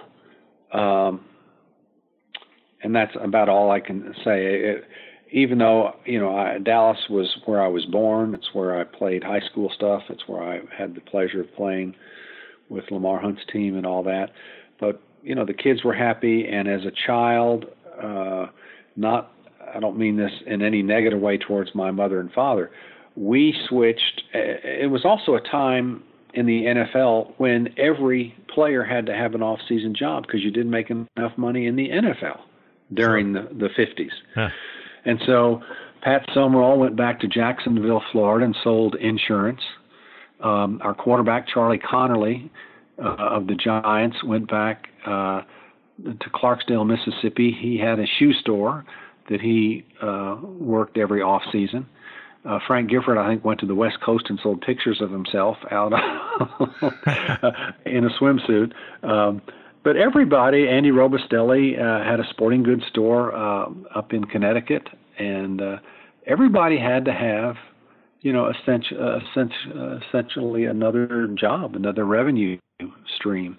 And so I kind of grew up going from city to city. We'd be in New York, and then we go to San Antonio. We'd be in New York, and then we go back to Dallas and be in New York. And so really didn't have a lot of stability. And one of the things that I said to myself as the oldest son of the 4 kids that my mom and dad had was, wow, when I get married, I want to try to give to our kids the stability of kind of the same environment, the same city as best as I can. And so that's part of what's driven us to stay here in Memphis and to try to give our kids that stability.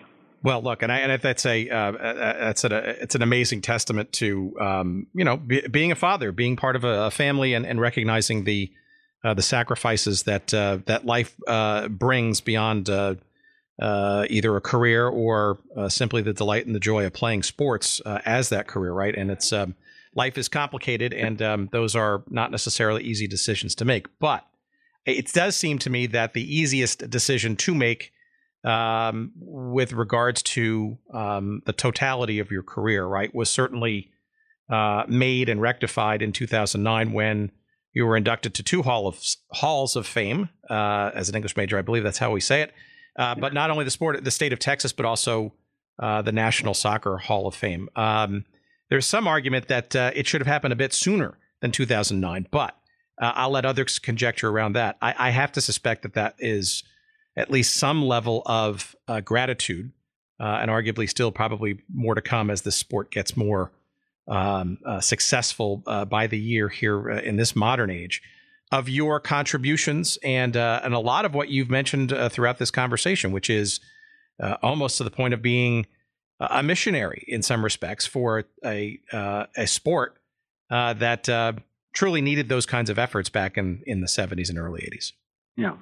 Well, there were a lot of sacrifices. My wife obviously had to make a lot of sacrifices, but to an earlier question, when I would fly out on a Thursday night to go into a city to try to promote the game that we were going to play on Saturday, that meant that I couldn't be with the Dallas Tornado for our Friday kind of pregame, walkthrough and practice. And so a lot of times I would end up meeting the players at the hotel after they had just landed from Dallas. And so there was a sacrifice, for them because they put up with me not being at the last practice before us going into a game. And the coaches, same way, Ron Newman, and same kind of deal. But that was part of that's what I understood. And Pelé, I think, is the one who really kind of taught me that. Not so much. I didn't sit in the classroom with him. I just watched, the man, and he always was able to be positive and be greeting. I know he had to be dead tired most of the time, but he still always smiled. He still always waved. He still always did what he did, and it had nothing to do with what he was going to do on the field. But he was just such a good salesperson on behalf of the game, and I think he took bringing soccer to America. As many of the Cosmo publications said, that was his challenge, was to bring soccer to America, help bring a higher respect for the game here in America, and he certainly accomplished that. So just watching the way he handled things, and I'm not saying he never got a yellow card. I don't know if he got any red cards, but he played the game athletic. He played it hard. But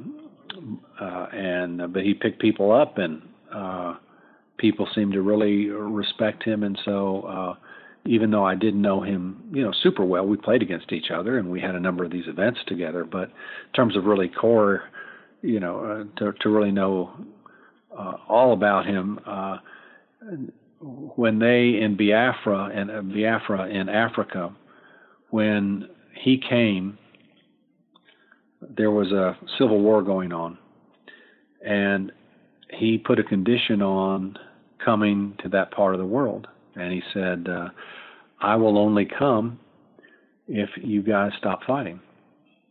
And despite all the previous efforts by the governments, by both sides, by military, by everybody else to quit fighting, they continued to fight. But when Pelé came, they stopped.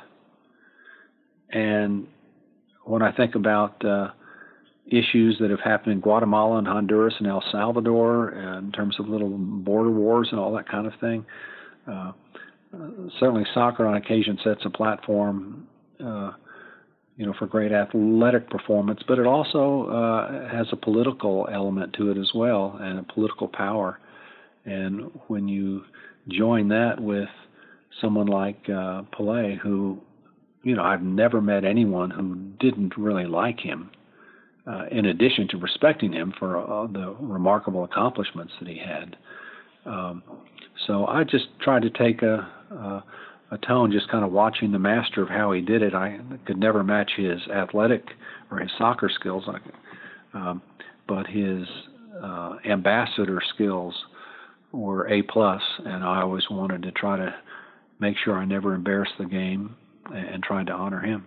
Well, I think you were the complete diametric opposite of an embarrassment. You're obviously a true pioneer of the sport. This is partially why we do these conversations, because there's a whole element of soccer fan here in the United States. I mean, arguably it's an embarrassment of riches these days, given what's transpired in the game. Obviously, still lots yet to come, but without the pioneering work, and I hate to overuse that word, but it's apt here. These on the shoulders of others, makes this sport and has made this sport so persistently successful, in today's modern age. So, to the fact that you're at least recognized by whatever halls of fame you could qualify for is a small recognition, arguably, of your contributions to the game and the sport in this country. Well, I'm very honored to be part of an army of people. Again, some of whom you've already, Michael Minchell and Bobby and some of the other folks that you have talked to that were all part of that and had different, perhaps, assignments, but we were all trying to keep smiles on young people's faces, and even though they might have sweat on their brow, it was with a smile, and that's the magic of the game of soccer. And I don't worship it in the sense that it's above my God worship, but I certainly am very thankful that the game exists, because it's done a lot of good. All right, this will be the last question, I promise. Can you ever have imagined where the sport of soccer would be in this day and age? And what is your assessment of it? MLS and all the minor leagues and the U.S. national team success levels. There's got to be some element of pride, perhaps, in what you helped sort of usher in the early days. How about the future of the sport? Do you think it's pretty strong? Well, I do. In one way, I look at the women's game and the remarkable success they had because all the women's world, for the most part, women's soccer all started at the same time. All goes back to, I think, 1972 and Title IX and that kind of thing. And our ladies have done extremely well, and obviously not every culture, not every, has women's soccer and all that kind of stuff, but they've done really, really well. We're about a century behind in men's soccer.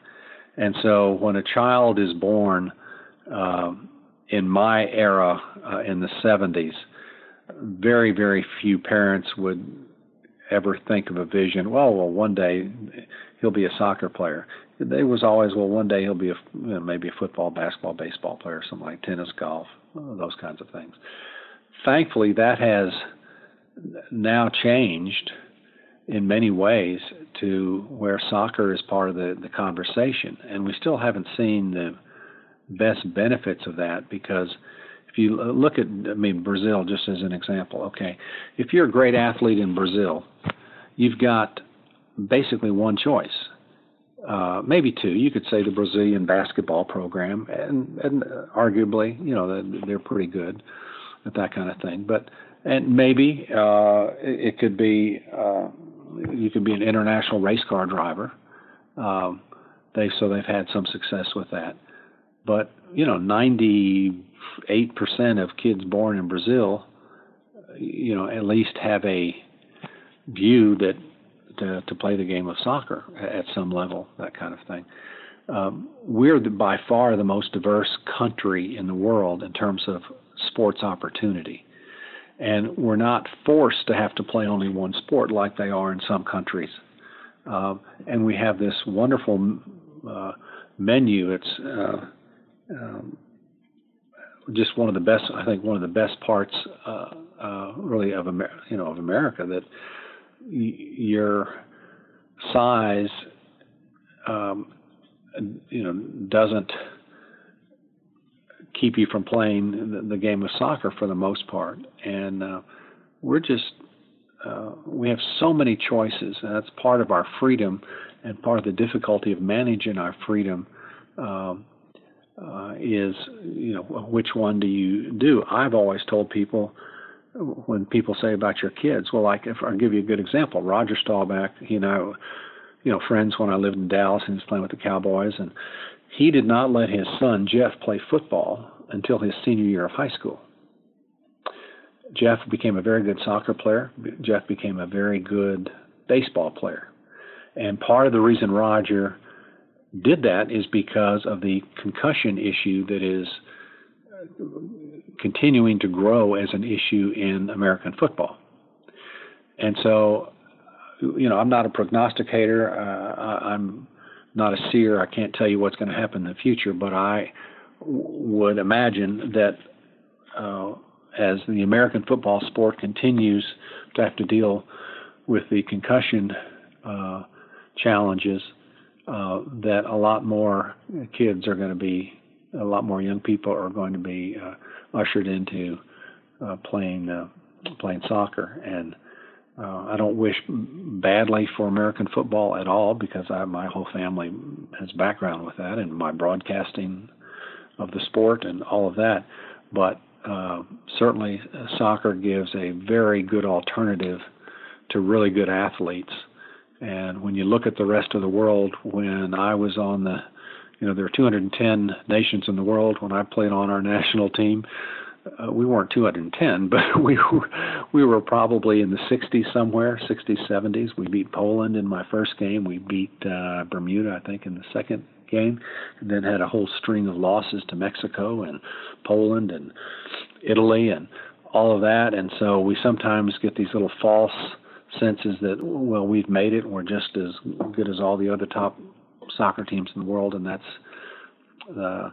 not quite the case. I mean, we're certainly moving in that direction, but this idea of an alternative to American football is a very enticing one for me as I look at it, and as more and more parents who know that I play both sports would say, well, what do you think? What would you advise? And I said, well, look, I'm not an expert on brain science. There are other people that you ought to ask questions about that. But let me just tell you what Roger did with his son, what Staubach did with his son, and that was he kept him out of football until he was really fully developed.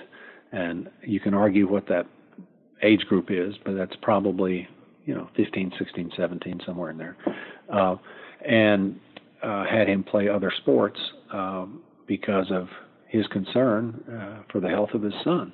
And so I think that's going to end up becoming a bigger issue nationally of how do we enjoy the game of American football without having to incur the risks that we have had. We don't put people in the military until they're at least 18, I think.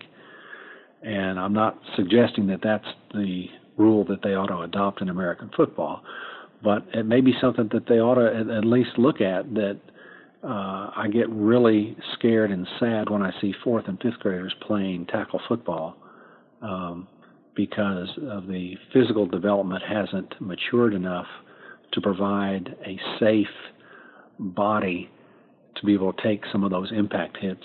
And I think just out of the enthusiasm, I don't think parents ever do it intentionally, want to put their children in harm. I think they just don't understand, they just don't know what can happen with youth sports, injuries particularly in that sport. And I see soccer as perhaps a beneficiary of that. Sure. And obviously with collegiate programs robustly available and a major league and a thriving and growing minor league system in the United States, there's actually professional and or other benefits of soccer beyond just a play school thing or a playground thing in the one's early years just for fun. And again, it come back to some of those pioneering efforts that folks like you made happen, right? And those foundations, those building blocks, right? I've arguably set up, such a smorgasbord of opportunity that the sport can actually act as an entree for many kids today, and as a viable option, even as a career. And that's that's lost, I think, on this generation in terms of where that came from. But it is not lost to people like myself and our listeners about who should get some of the credit or a lot of the credit for those building blocks. Well, Tim, it's been a joy talking to you and to talk to someone who's followed the game for a long period of time. And I thank you for the phone call, and good to talk with you.